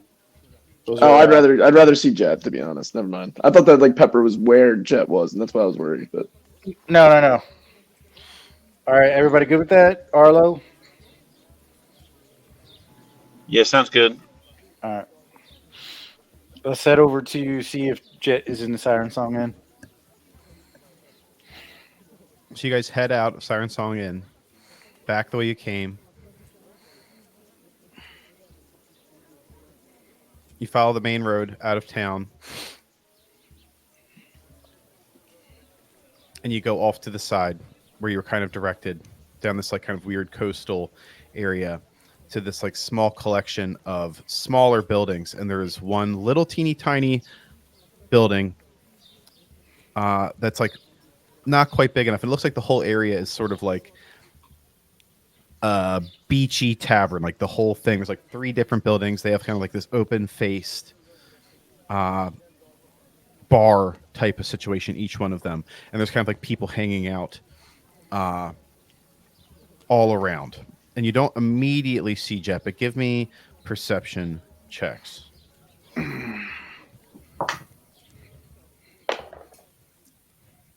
Jesus. 12. 2. Woo! Is that a 1? No. 3 minus 1. God damn. Jack's rolled a 5. 2. What is up with you guys today? All right, Arlo. I'm gonna give Flaccid Genius the Arlo. I'll give him Bardic Inspiration too, just to help out. I got 16. Okay, I'll give him +5 then.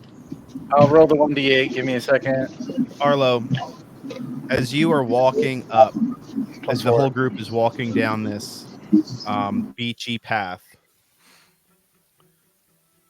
there's this small sort of pathway that goes along the cliffs to the Siren Song, and you can see there's people hanging out in sort of a congregation in between the buildings. Arlo, you see a small gift child that is in the group, and immediately how do you see this gift child standing amongst the group, and you can see that their eyes are bloodshot, and that it's a little bit of foam around the mouth. You've seen this type of thing several times before. At this point, probably too many. Do you do anything? Do you react to that at all? Or do you just go I'm not going to deal with that today? Yeah, I'll kind of just point it out to those immediately around me. Just that's strange. Yeah. The rest of them don't see it. I'm gonna.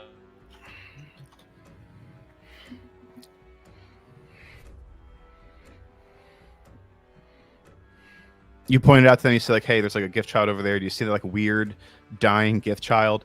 And Venley, Valen, Jax, you're like, he's right there, right at like the front of that group of people, staring at me. And they're like, "No, that's not a thing that's happening."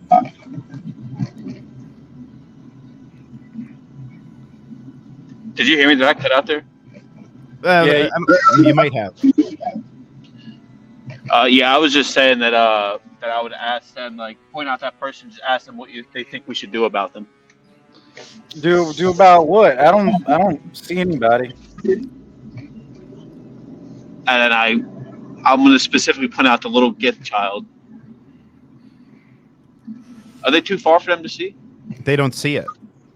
They should be able to see it. It's probably about you were like right. I don't have the minis down, obviously, but you're like here, and you're looking down. There's like a collection of people over here in the center of this like collection of buildings, drinking and having fun. There's a gift child on the outside of that circle, and you can very clearly see them. And you point out to them just like you did, and they are like, "No, I don't see that." And there's no reason why they shouldn't be able to. To you. Have you been drinking, Arlo? What's going on? I'm going to go up to, like, around the area where the gift child is and kind of, like, point at the space where they are. Like, there's nothing right here. As you walk up and you get a little bit closer, you like come to this area. You hear the gift child scream, and they're like, "Arlo, help!" And then they get ripped down into the sand, and then the sand kind of roils for a minute, and then just a fountain of blood starts spurting up from underneath the sand.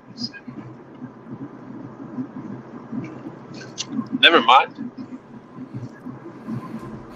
And you're like, "Oh, never mind, guys, we're good." Not here anymore. Yeah, no, we're good, guys. Never mind. I think that fixed itself. Oh, okay. You sure, Arlo? I mean, we didn't see a little gift child. And then Arlo's, just to make sure, he'll stick his hand into the dirt, into the sand where that just happened.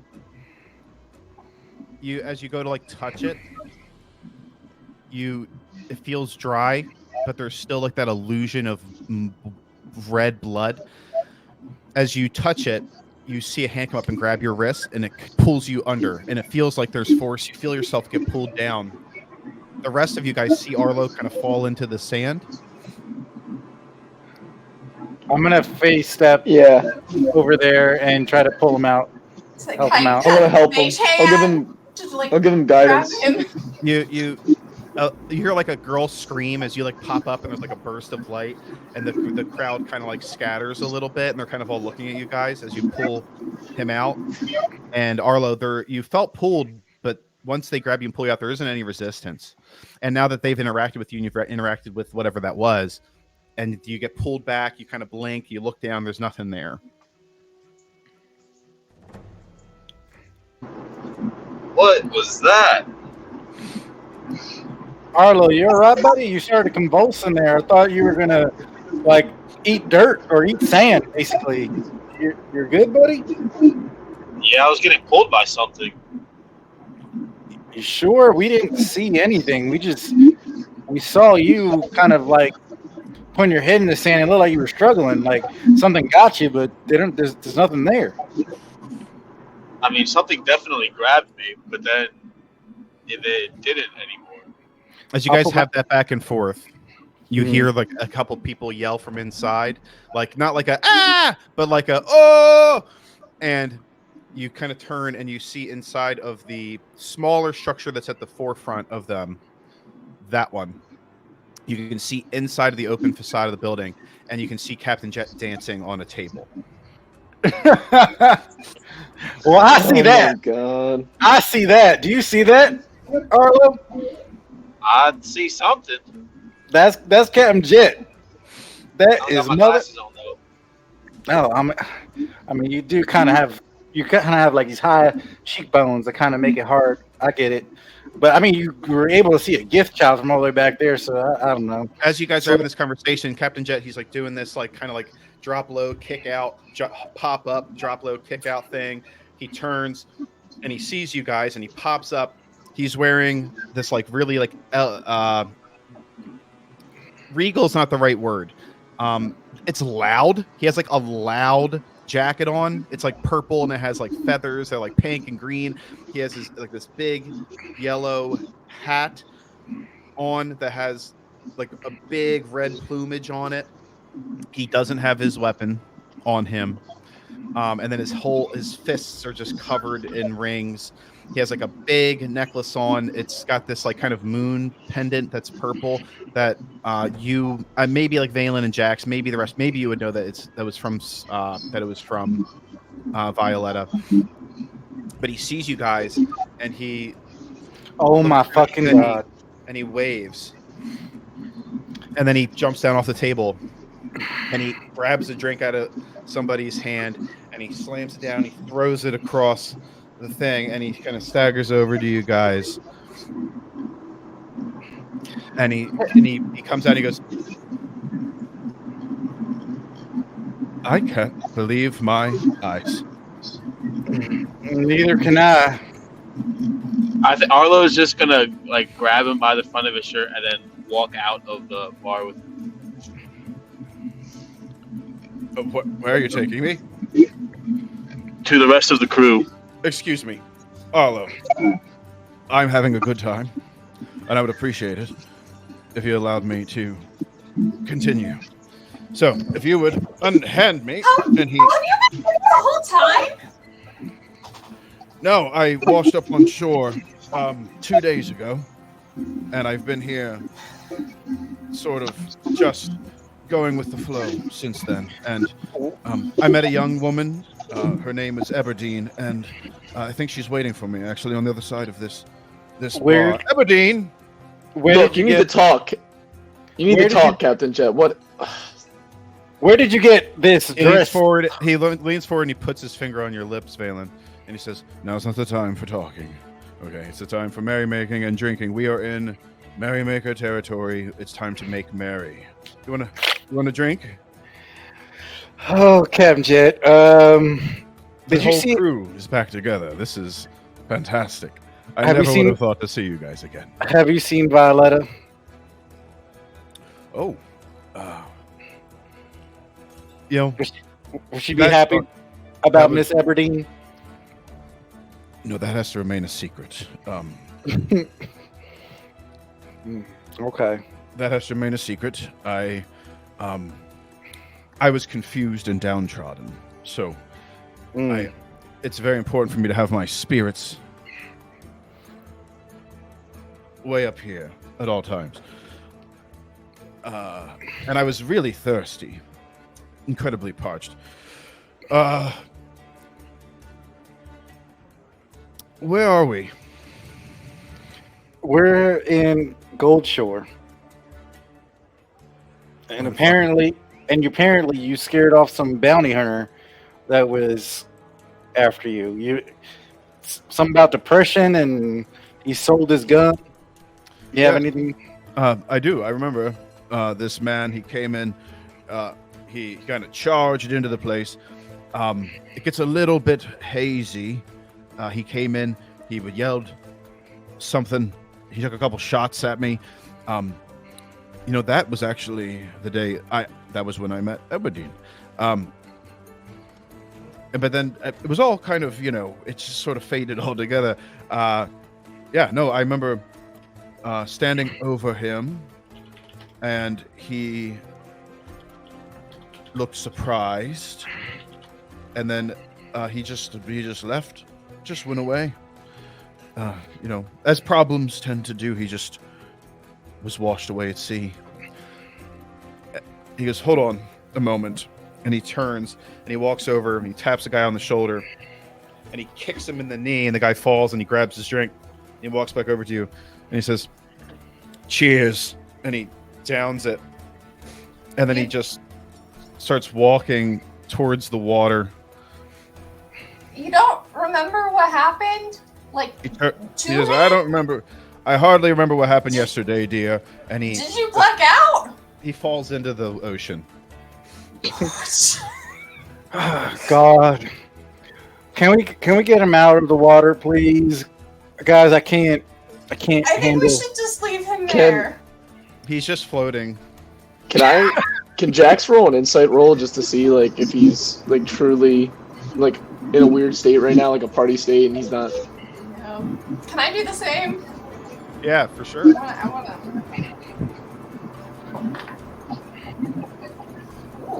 That is a dirty 20. I'll give you Flaccid Genius, so you have a 25. 25. I got a 17. We wanted to see like, well, I mean, you do it, Bentley. Yeah, what was the question? Is he normal? I think like if he's genuine in like the partying or whatnot, or if there's some underlying things. He seems incredibly genuine. Okay. Well, I guess this is our Captain Jet. Then let's get him out of the water and then take him over to the Gilded Tankard. Unless anybody. Does anyone have detect magic? Have identified, but not detect magic. Could I try? Could I use like an arcane check? You can use it. I will allow you to do an Arcana check. It's going to be very, very high. Okay. Can I get Bardic Inspiration, Van? Yep. Can I help him too? Oh, I got a 19. Okay, 19 plus 8 is 27, and then I get Bardic Inspiration. Yeah, you roll it 1d8. Okay. I rolled a 5, so I got a 33. He has as he's like laying face down the water floating, there is a very strong pink kind of aura around him. You can tell that there is definitely some kind of enchantment on him. You think it has to do with that Aberdeen lady? Her or even Captain Jet, I don't know, but I think it has something to do with all this. Yeah. I'm going to call out in the bar. Miss Aberdeen, are you here? A lady kind of perks up, and you see that for one, she is some type of mer woman. She has like light blue skin. Her hair is kind of like a pink green. She looks sort of like she's probably the same kind of species as Harkin, but not quite as gruff. And she comes over to you and she says, "How do you know my name? Who are you?" We're members of the crew from Captain Jet, the one that's in the water right now floating. Oh, yes. Good fun, that one. He seems to be under some sort of spell or some sort of enchantment. Do you know anything about that? She just kind of like pushes her tits up and says, "I only have one thing." All right. Well, I see why Captain Jet likes you. All right. Well, do you mind if we just kind of grab him? We need to attend to some business on the other side of town. We'll bring him back, whenever we're done. We're not bounty hunters. We're good friends of Captain Jet. He's a grown man. He can take care of himself. All right. And do you know if any of the merrymakers are around or have tried to claim the bounty against him or anything like that? He washed up here, and I mean that. He washed up here 3 days ago or so, and he was unconscious for some time. There was a gentleman that came the day after, or yesterday, I believe.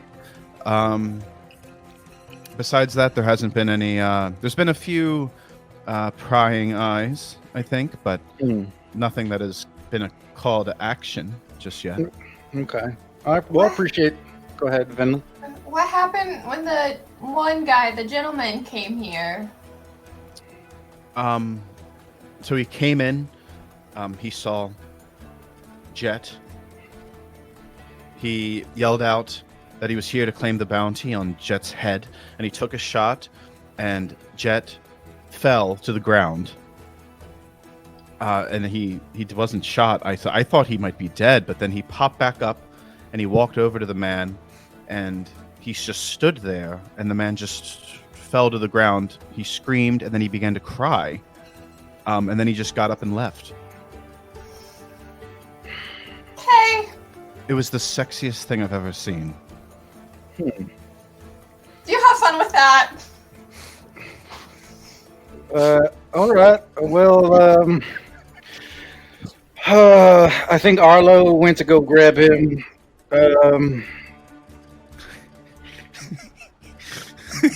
I don't fucking know. Fucking Jet. Anyway, is he square on his bar tab? Do you know, like, where did he get those fancy ass clothes? I mean, that's pretty loud for Captain Jet.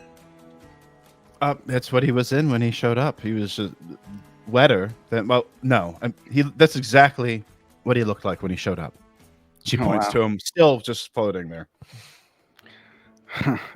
All right. Well, thank you for your time. And I grab her hand and give her a kiss on the palm of her hand, and then head out. Yeah, Arlo will grab him by the ankle and drag him down face first out of the water. You pull him out, and as you're just dragging him across, you drag him onto shore, and he kind of turns his head, and he's just like, "Thank you. I don't much feel like walking now."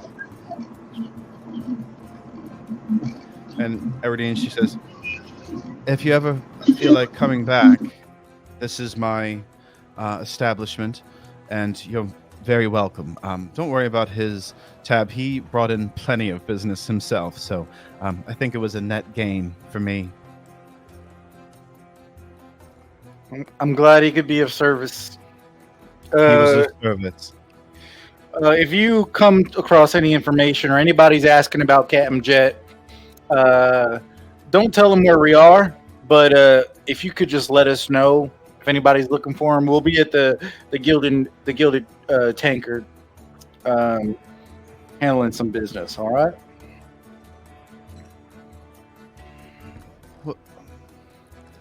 For maybe 50 gold. I'll make sure that you know if anyone comes here asking. Okay. All right. Well, 50 gold sounds fair. How about 45 gold? 45 gold and another one of those kisses. She puts her hand down. Okay. Very well, milady. I'll give her another kiss and slip her 45 gold. She takes 45 gold, she tucks it into her shirt, and you be safe, and I hope he doesn't cause you too much trouble. Oh, you wouldn't know the amount of trouble we've been in for him, but I appreciate it. You have a good day. She goes back. She walks back into her establishment as you just drag Captain Jet across the sand. I need all of you to make wisdom saving throws. Oh, fuck. Oh, fuck. Is this magic? Do I get advantage? Yes, you do. Oh, thank God I rolled a 1. Is this a charm condition? It is not. Fuck. I got an 8. I rolled a 14, but I'm gonna use Flaccid Genius, so I'm gonna get a 14. That's the last one I can use, I think. But You have a 14? yeah, 14. Well, I used +5, so I got a 19. Okay. I got a 23. I rolled a 3. Okay.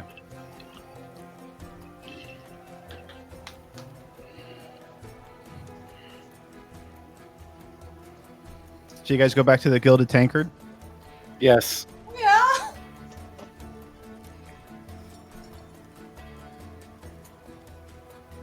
As you guys are walking across town, you go back through that like market, the bridge, and I'll actually just whoop, whoop.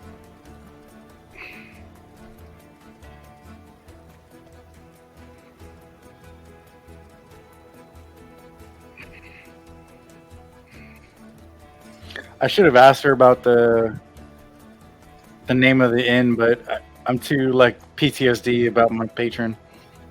I don't even want to know.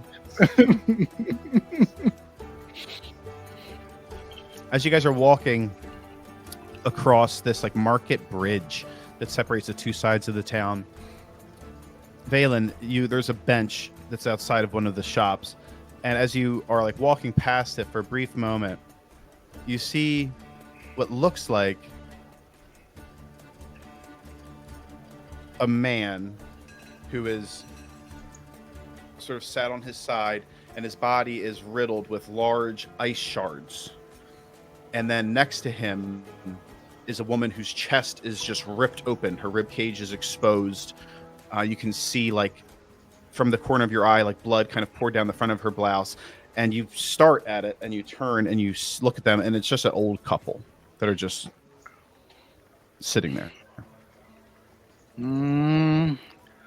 Arlo, I think I got that whatever you had earlier at the beach. I saw some funky ass shit. What'd you see? The woman, she says, "Dear, are you okay? I have something on my face." No, you're fine. Sorry to disturb you. You hear her like turn to her husband. Mellum's key. He was a strange lad. Arlo, you didn't see that, right? You didn't see eye shards and a hole in the lady's chest, did you? I saw a little kid. No. Well, now I'm seeing some fucked up shit now that's not there. You didn't see that, Venley? No, they're just a nice elderly couple. Oh God. All right. Well, let's keep going. You guys make your way over to the Azure Compass and the Gilded Tankard. Out front of the Gilded Tankard, there is a like deck area, and sitting on outside of the water, there is like this rock cliff face that goes down kind of a sheer drop into the water, and sitting on the edge is Bee and Bob, and they're sitting there. Bee's kicking his legs out. They have like some bread, some berries. There's like some, looks like there's like maybe like some type of like a steak or something rolled up, and they're eating. You can hear Bee, who's just kind of like humming to himself, and as you like around the corner, you hear Bob. He's like, "Would you shut up?" And he punches Bee. He's like, "I don't have to shut up. Why don't you mind your own business? Eat your food and leave me alone." And he scoots down the side, and as he turns, he sees you guys, and he says, "Oh, Ellie!" Bob turns. He's like, just kind of grumpily looks at you guys, turns back, and takes a bite of his bread. And B gets up, runs over to you, and says, "How'd it go? I see you're all in one piece. That's nice."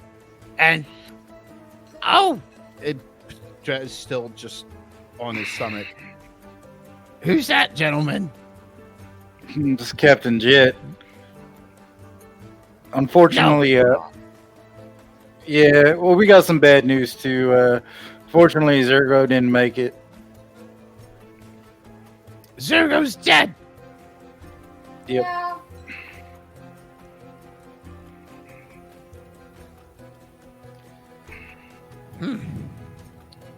Never liked him.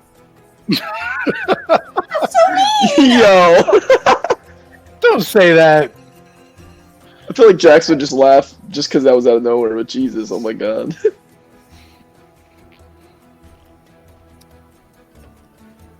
Well,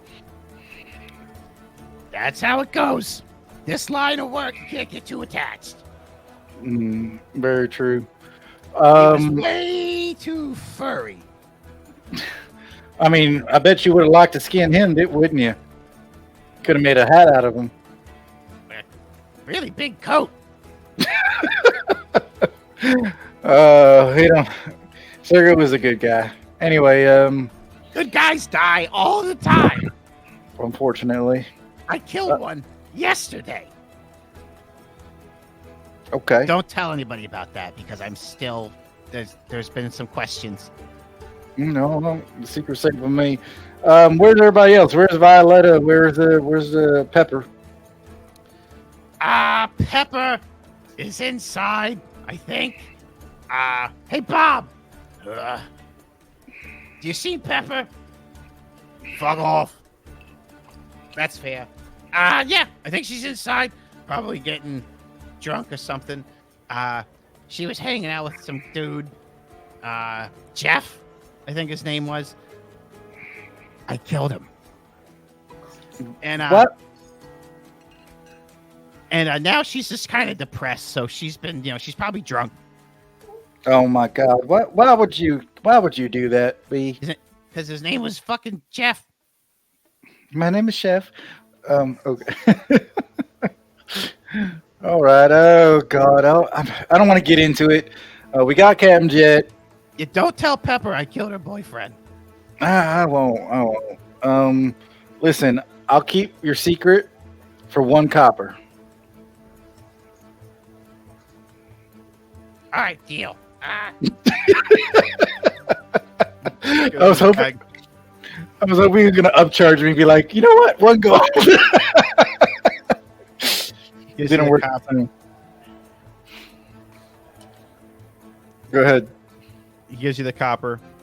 Yeah, she's in there, probably drunk.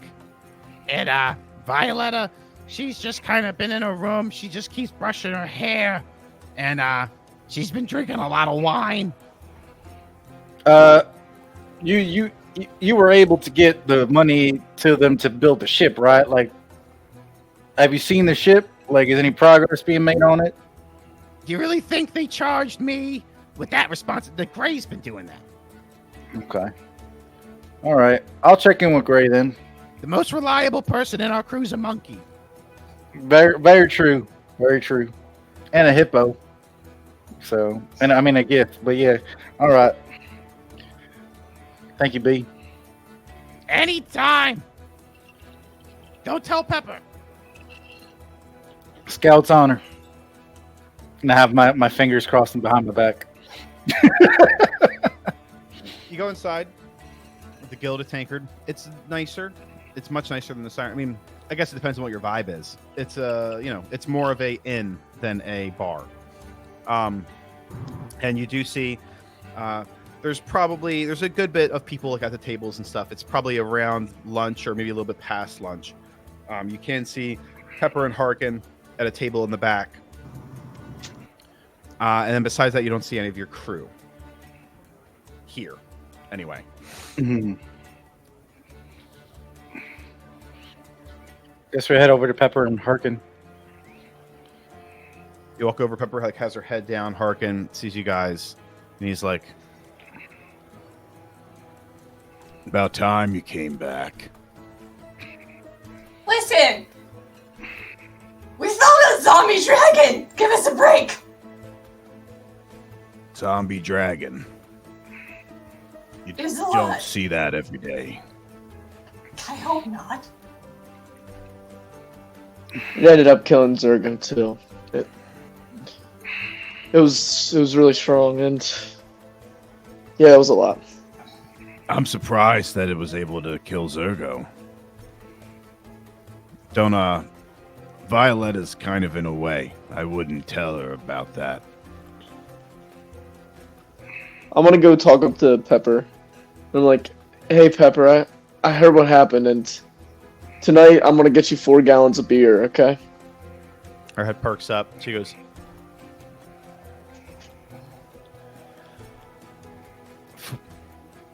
"You're gonna get me 4 gallons of beer."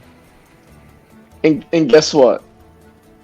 What? If you're good and you don't cause too much of a ruckus, I can make that almost every night. You're gonna give me 4 gallons of beer a night. Well, I never said that I would. I'm just saying I could. But yes, I will. Especially now, I will get you 4 gallons of beer, Pepper. If I'm a good girl.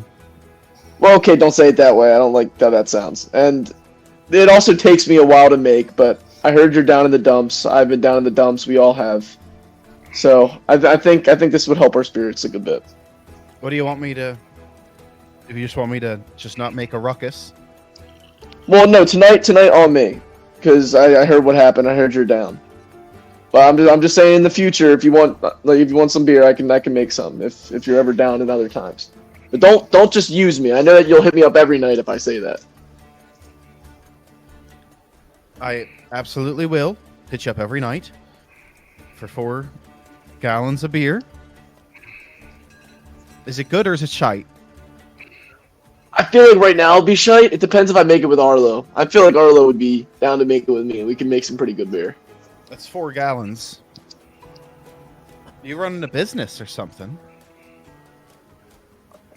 I think I can help out with his quantity. Yeah, it'd be nice.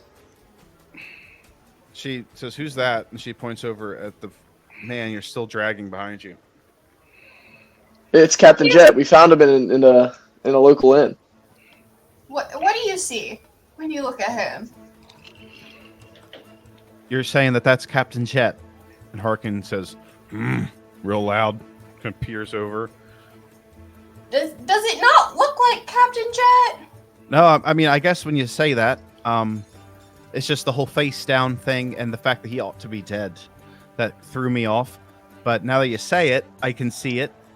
Just, I was there. You were there. I'm happy he's back. This is good. Violetta's going to be thrilled. Valen, can you do something for me? What's up? I hate to ask this. I mean, we could also use the spell Refueling Ring, but can you send a sending spell to Captain Jet just to make sure that it gets sent to this guy? I don't know if that's possible. I just want to make sure that there's a way that we can confirm that this is Captain Jet. You know what? That's a good idea. All right, give me a minute. I mean, Soleil isn't here, so we could also use the spell Refueling Ring, just so you don't waste a slot. Okay. Captain Jet, did Laughing Jack kill you? The dude on the ground turns his head and he says, "I'm right here." Puts his finger up. Just not dead at all. Just a little bit. Just tired. I don't feel like walking, and you're willing to drag me, so. Well, that answers that. Fuck, it's really him. I feel like that brings more problems. Oh, yeah. I feel like although we wanted to find him, it just complicates our situation even more. I also thought we'd be much more along than this, and he shows up now of all times. Okay. Yeah. We gotta watch out. I feel like not Captain. I feel like Laughing Jack could be around here at any point. And with everyone seeing things, I don't know, I'm getting a little paranoid. I'm starting to get worried. What if... I don't know. It's just weird. It's all weird. All right. Well, where's Violetta? Is she up in a room somewhere? She has a room 206. It's upstairs. All right. Any progress on the ship? Do you know?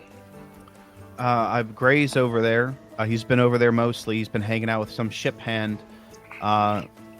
Him and Hatanabe or whatever. They've been just sort of. Gray's been helping out. I don't know.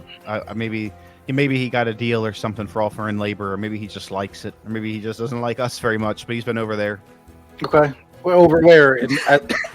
By the pier, or it's just over there. She points like through the wall. It's just like right next door.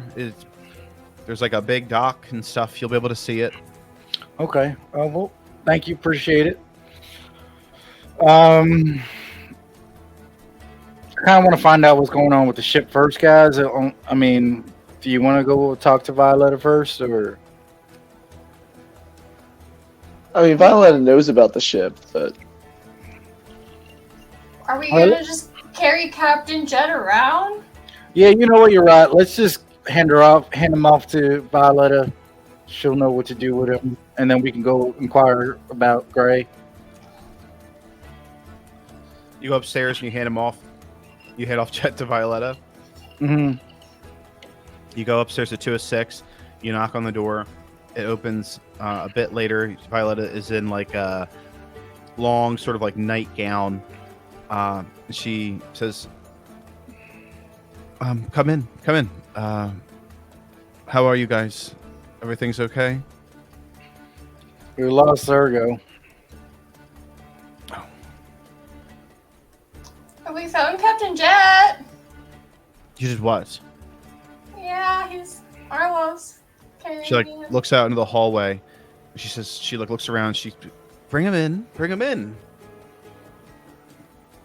And you bring him inside. And she goes, just put him on the bed. Jet, what are you doing? Why are you? He's just a little drunk. It's not a big deal. Where did you find him? At the Sirens Song Inn. Apparently, he's made quite a name for himself with the local talent, if you know what I mean. But yeah, we found him there. Brought him here.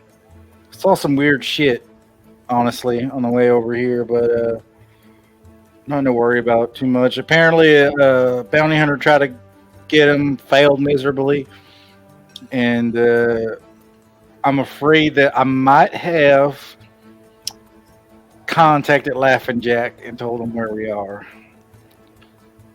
So that's an issue. If you think that you may have contacted Laughing Jack and that this is some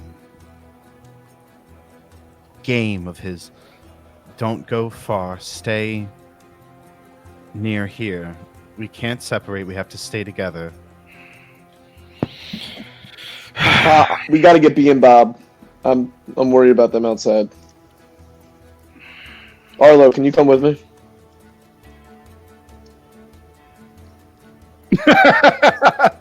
You know what? Well, no, they're not separate. I mean, yeah, we can't separate. Okay, but like we gotta go get B and Bob. Like we gotta make sure we're all together. Yeah, I'll go with you. And I'm gonna go get Gray real quick. I'll be right back. Like you won't even know I'm gone. Oh God! Hey, you shouldn't go alone. Get a buddy. You need a buddy. All right, Ben. I'll go with you. All right. Just be fast, and then we should stay here until we know where we're going next. And We saw Well, some. Violetta. Go ahead. I was about to say, Violet, you got to come with us too. Like, we don't want you being by yourself. I will be fine. You don't have to worry about me. I can protect myself. I'm going to stay here with Jet. I want to get him back to health. I wanted to get him coherent. Can Soleil stay with him? Stay with Violetta? Sure. Yeah, that makes sense. Let's go. Okay, yeah. Never mind. That works. So you guys go back down. As you I hate this so much. Sorry. As you go back outside, and B and Bob are sitting there. B's just kind of humming a tune. Bob, they're about done their food. When you guys come outside, Venley, you see where B and Bob are sitting. B has just no skin. And Bob's head has been cut off to the point where the head is backwards. And it's looking at you. Oh my god, they're already dead.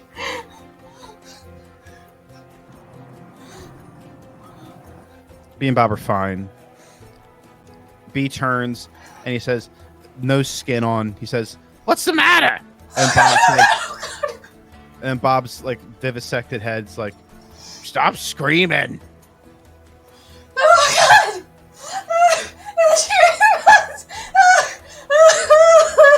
Valen, Bob looks at you, Valen, and says, get her to stop doing that. It's so awful. Oh, I hate it so much. Venley, are you okay? What's No! They're skinless! The one doesn't B says, "That is very rude." They're fine. I see them just fine. I'm seeing things, aren't I? I think we all are. B stands up. He walks over to you, Venley. No skin, kind of dripping. His like little squelchy footfalls as he walks across the stone. He walks up to you and he says, "I will tell you. I can just stay there. Just stay there. I have more skin than anybody. Okay, I believe you. Just stay there. Oh my god. Unbelievable." and he Goes, "Come on, Bob. Let's go make fun of Pepper." and he goes inside. Fucking hell. Oh my. Oh, fuck. This is all my fault. How is this your fault? This has to be related to when I sent that sending spell to Laughing Jack. It has to be. Nobody had any idea what was gonna happen when we did that. Like, if anybody, like, we all could have stopped you. We could have said, "Hey, don't do that." Just like we could have said. How about this? Can you punch me in the face? What? Why? Or when, if you feel better, Eldritch Blast me. I just want to make sure this is not a fucking dream. Can I just pinch you? No, Eldritch Blast.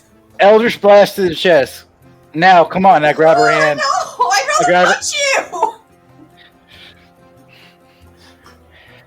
I grab her hand and I put it right on my chest, and I'm like, "Do it."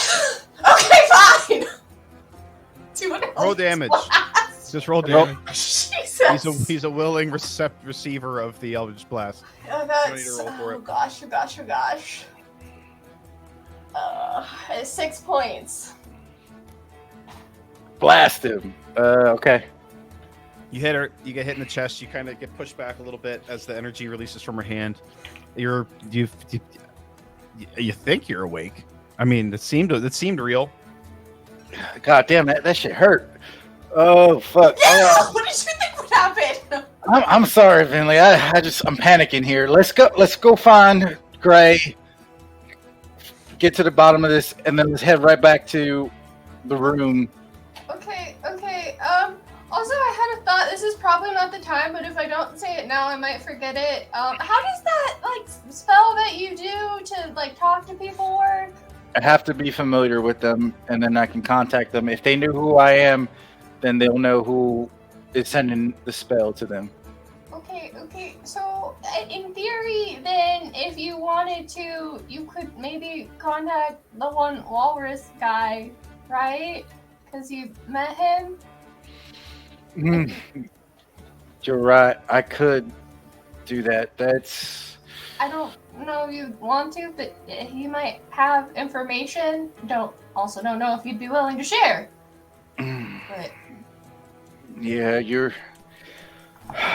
that's not a demon I was willing to face right now, but that's fair. It's a good point. When we get all settled and I'm around everybody that's familiar, I'll do the sending spell. All right? Sound good? Makes sense. All right. Let's go find Gray, and then I'll see if I can tap into sending that sending spell to my murderer. Do you guys walk along the back side this way? Are there going to be less people? I think I Yeah. would want to go the way that there's less people. As you guys go this way, do you turn left to go to the front of the Azure Compass, or you go on the back to go right to the docks? You can hear the sounds of like shipwrights and stuff, and like the sound of like, you know, tools and like knocking and banging and stuff to the right, and then to the front there is, you know, just probably the sounds of like maybe some people talking, maybe, or it might just be quiet. That's out towards the street. I'd say back. That's my personal preference. I don't know. Yeah, let's go through the back. As you guys enter into what's the what is the order by which you're walking? I guess I'll lead.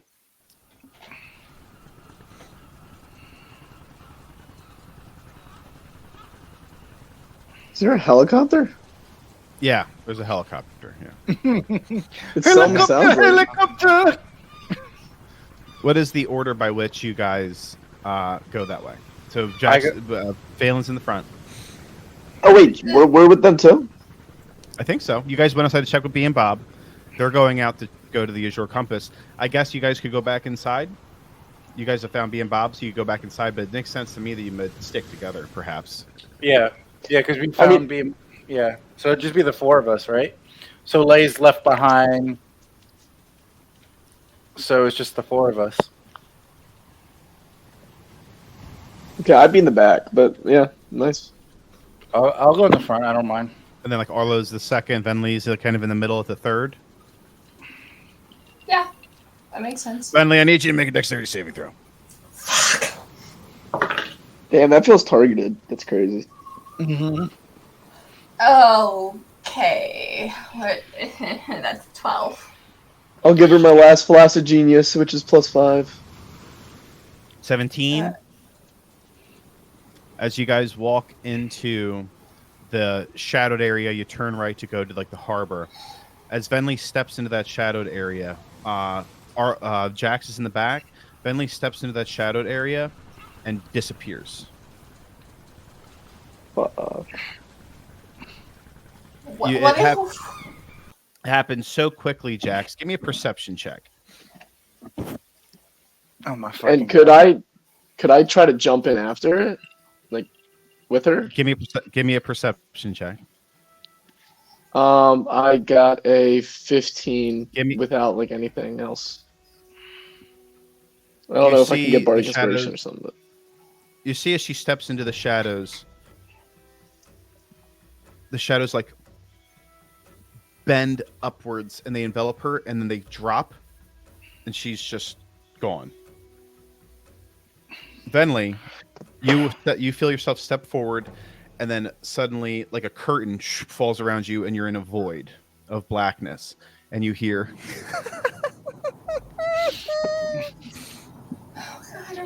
Oh god. Okay, this is fine. You feel hands touch the back of your shoulders, and you feel like a warm breath on the side of your face, and you hear a voice that says, "I'm going to kill this whole town, and I'm going to make you watch." Can I look to see if I can see him? You look over your shoulder, and you can't see his body as it like kind of melds in with the blackness of the space. You can just see the white mask with the red smile. Would that be enough for me to cast like a spell that would require to see him? Yes.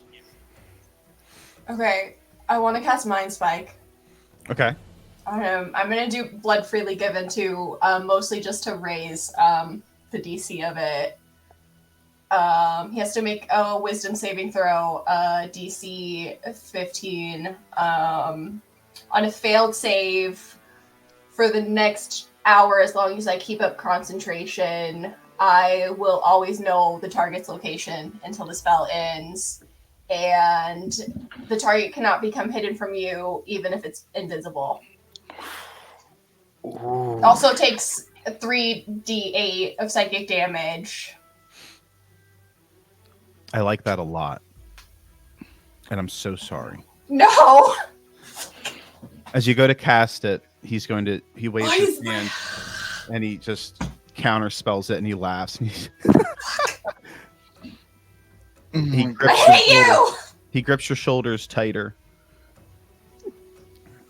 and he says, "There's nothing you can do." And at the end,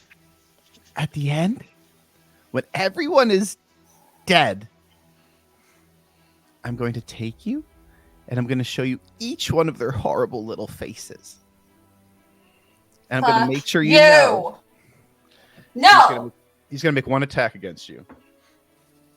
That's a 28 to hit. Yeah, that hits.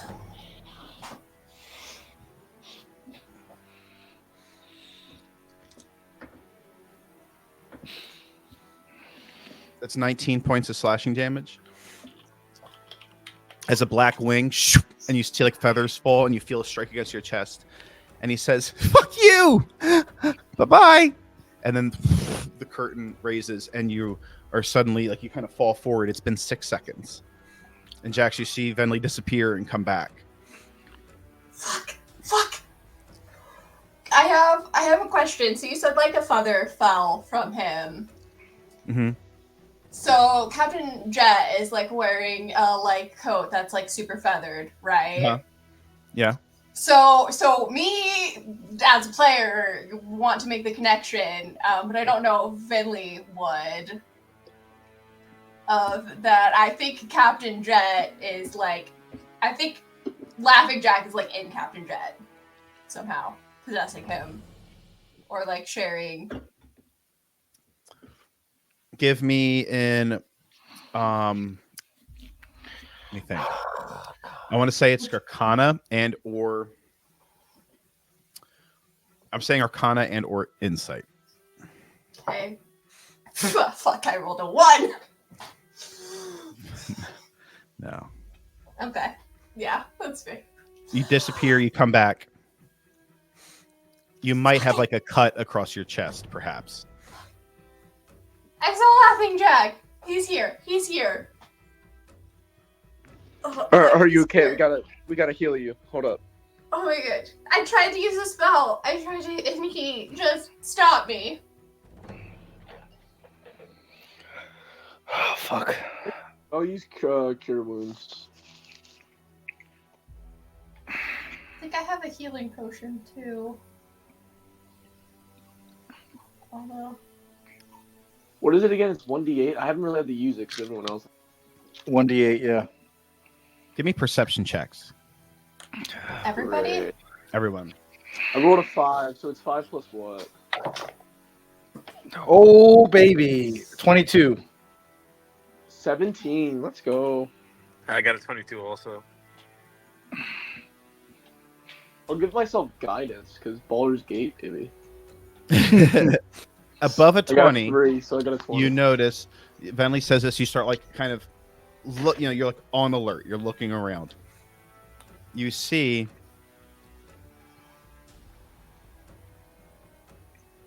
across this inlet over here. Let's go ahead and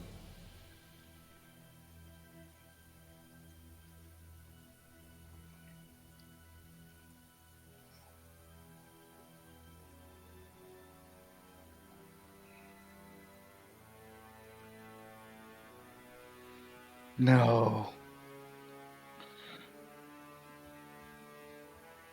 you guys are over here, just having stepped into this little shadowed space. Can I get the angle right? Probably not. If I can see him, can I shoot him? I doubt it, but maybe. Because I know with my feet, I can like shoot as far as like my gun can shoot.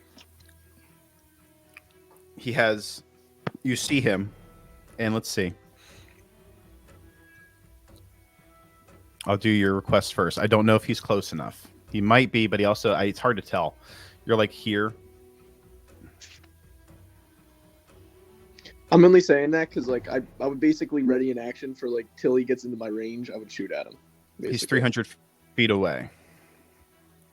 Okay, I forget what a sniper or like the thing I have. I forget what the range of that is. It might be like 160, 320. It might be. It would be the equivalent of a longbow. Okay. This is so fucked up. I think longbow's 12. It says 150 to 600. You can take a shot at disadvantage if you'd like. Well, Unless even you with don't the- have disadvantage for shooting outside of the range. Yeah, I don't. Yeah, I don't with the feet. You can see in his hands 2 black stones. They're jagged, crystalline, that he's holding up high. And behind him, there is a black cloud that is crackling with electricity. And on that 20 plus, you can see that beyond this peninsula, there is like this rolling wave that is coming.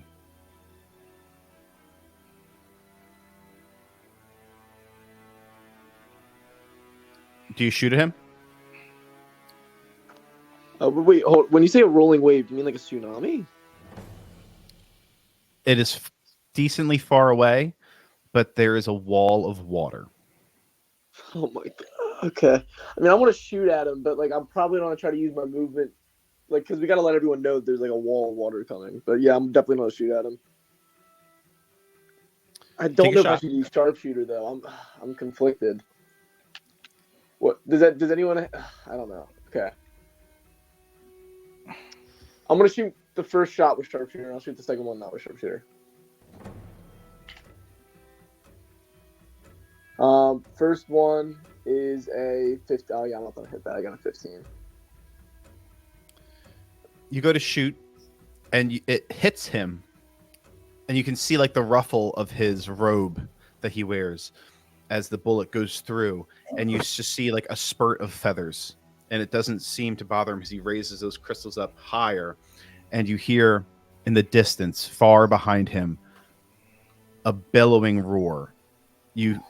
Some of the windows behind you and of the Azure compass rattle, and some glass shatters, and you hear screams of people start to kind of sound out. You hear the door of the Azure compass open, and somebody kind of runs out. You see somebody go across the alleyway and run towards the water, and then start to shout out, Storm! There's a tsunami! Run! And he kind of runs back down the alleyway and starts running down the road. And you hear people start to like come out of their houses. You hear screams, you hear children crying as the town immediately gets thrown into chaos. As that wave gets closer, it hits this peninsula. The water breaks, splashes. It's that close. It's close. It's like coming. I would say you have time to react. You can make some actions in this time to do something if you want. My bad, I thought I was muted. That water hits that peninsula and breaks, and the wave and water kind of covers Laughing Jack, who, when the water clears, isn't there. And then the wave continues to roll forward. On the other side of that peninsula, you hear like a large smash, and you see some sort of gigantic arm kind of come up over the side of the peninsula that begins to like pull itself up as the water continues around it closer to the town. And that's where I think I'm going to end the session. Oh my god.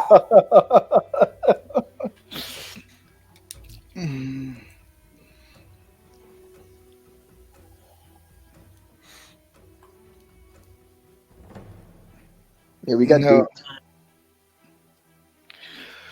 Oh, we go from lynch mommy to like fucking kraken, like hand monster thing, fucking Cthulhu in the water.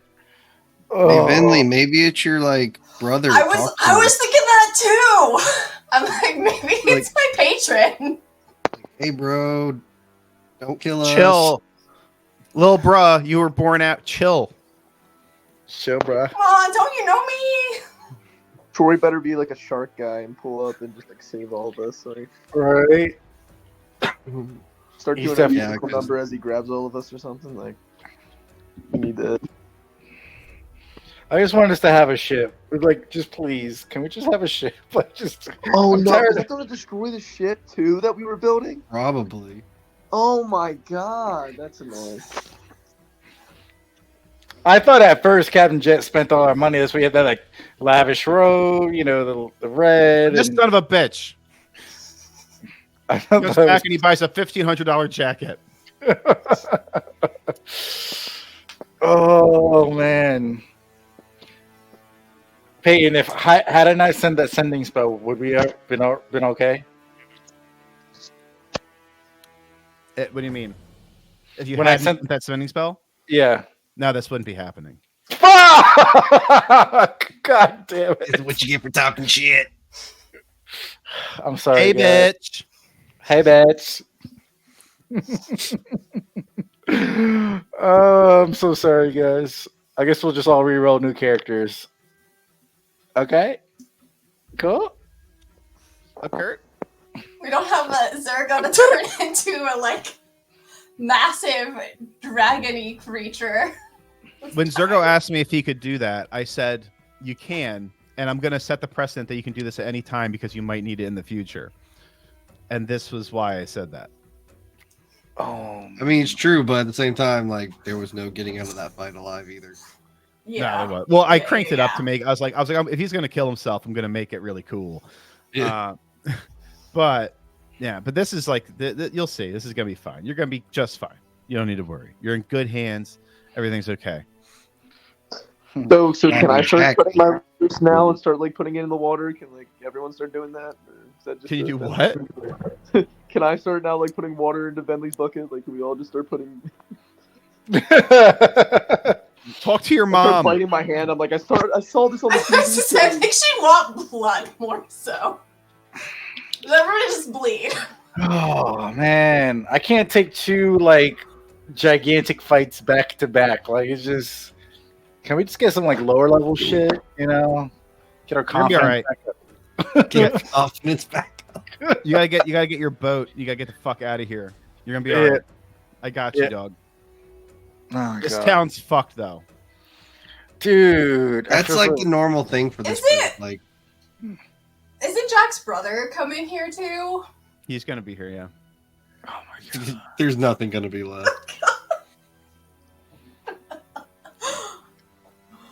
He's gonna literally hate us even more now.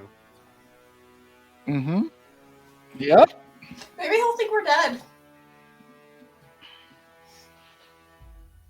All right. Well, good job, guys. I'm so You're excited. the one that hit sending.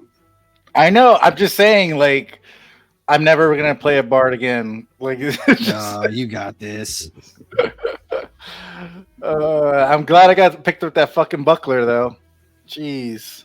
A choice character is going to come in out of complete Do necessity. jack shit. And do jack shit. You'd be like, "Hi, what's going? That's a big ass wave." You're going to come out and be like, "Hi, I'm this." Oh fuck. You're just going to next session. The wave's gonna wash over you guys, and when the wave clears, Choi's character is just gonna be there next to you, just washed up in the wave. This is a great time to be a hippo. I was about to say, that man, he got it made right now. Yeah. And Soleil will be back. We're gonna be ready. We're gonna fuck this guy. Oh, up. she is so gonna be like, "What the fuck happened?" Mm-hmm. Somebody's gonna have to give her a recap. Not it. She hasn't seen Laughing Jack in person either. No. Oh God. Yeah. That was the first or second session, right? We saw Laughing Jack. It was Maybe the third. Oh yeah. Fourth. I came in on I think the third, which was a fight. I think you came in the session before Laughing Jack. Zergo. It was the island. Yeah. And then we you did a left. drive-by on a whole island. Mm-hmm. Yeah. Fucking hell. Dude, That's now when we gotta Vinley wait. got her patron. Oh. I gotta wait a Peyton, whole roll week. me a D4 just for shits and giggles. Who? Look at him. Look at him. He's so happy. Fuck that guy. I hate him. I accidentally rolled 2. Phyllis. A 2 and a 4. Okay. What for? You'll find out. Did you just decide your character? Is that how you just decided what you're going to play? Yep. You pick which one you want, I guess. You'll. That's one of those things where now you might know what you want. How do you guys feel about Laughing Jack's theme music? Scary. Not scary, but intense. So if he's holding up 2 of the crystals, that means he's found 2 of the stones. He had one from you guys originally. Mm-hmm. And then he left. And then he's obviously found another one. Fuck. And that means there's 3 crystals right here. You guys got into that fight on the... Oh God. You guys got into that fight with with on the Dawnbreaker, with that like it was a kraken. That was a kraken that you fought. You just fought the tendrils and stuff, but it was attracted to one crystal. There's 3 crystals here. Shit. So that one wasn't one from my patron. No. So this one isn't one from my patron. Crap. We can always do like a channel divinity and like, Mom, where's my brother at? Maybe she can send another one to fight it. Okay, someone heals Vinley as she like bloodlets. Just keep cutting. Oh man, good shit. I feel like the story's just like went up a notch a little bit. I have no idea what's gonna happen. I'm just going with the flow. Mm-hmm. Oh man.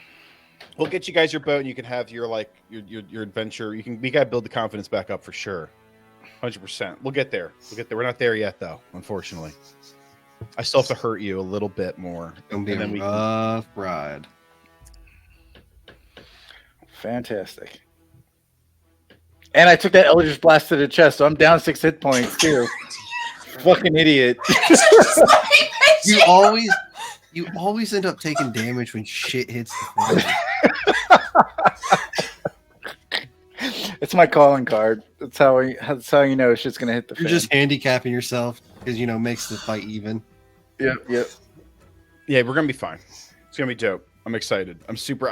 Next week's gonna be fucking cool. I'm super excited. Dominate beast on the Kraken. Fuck this guy.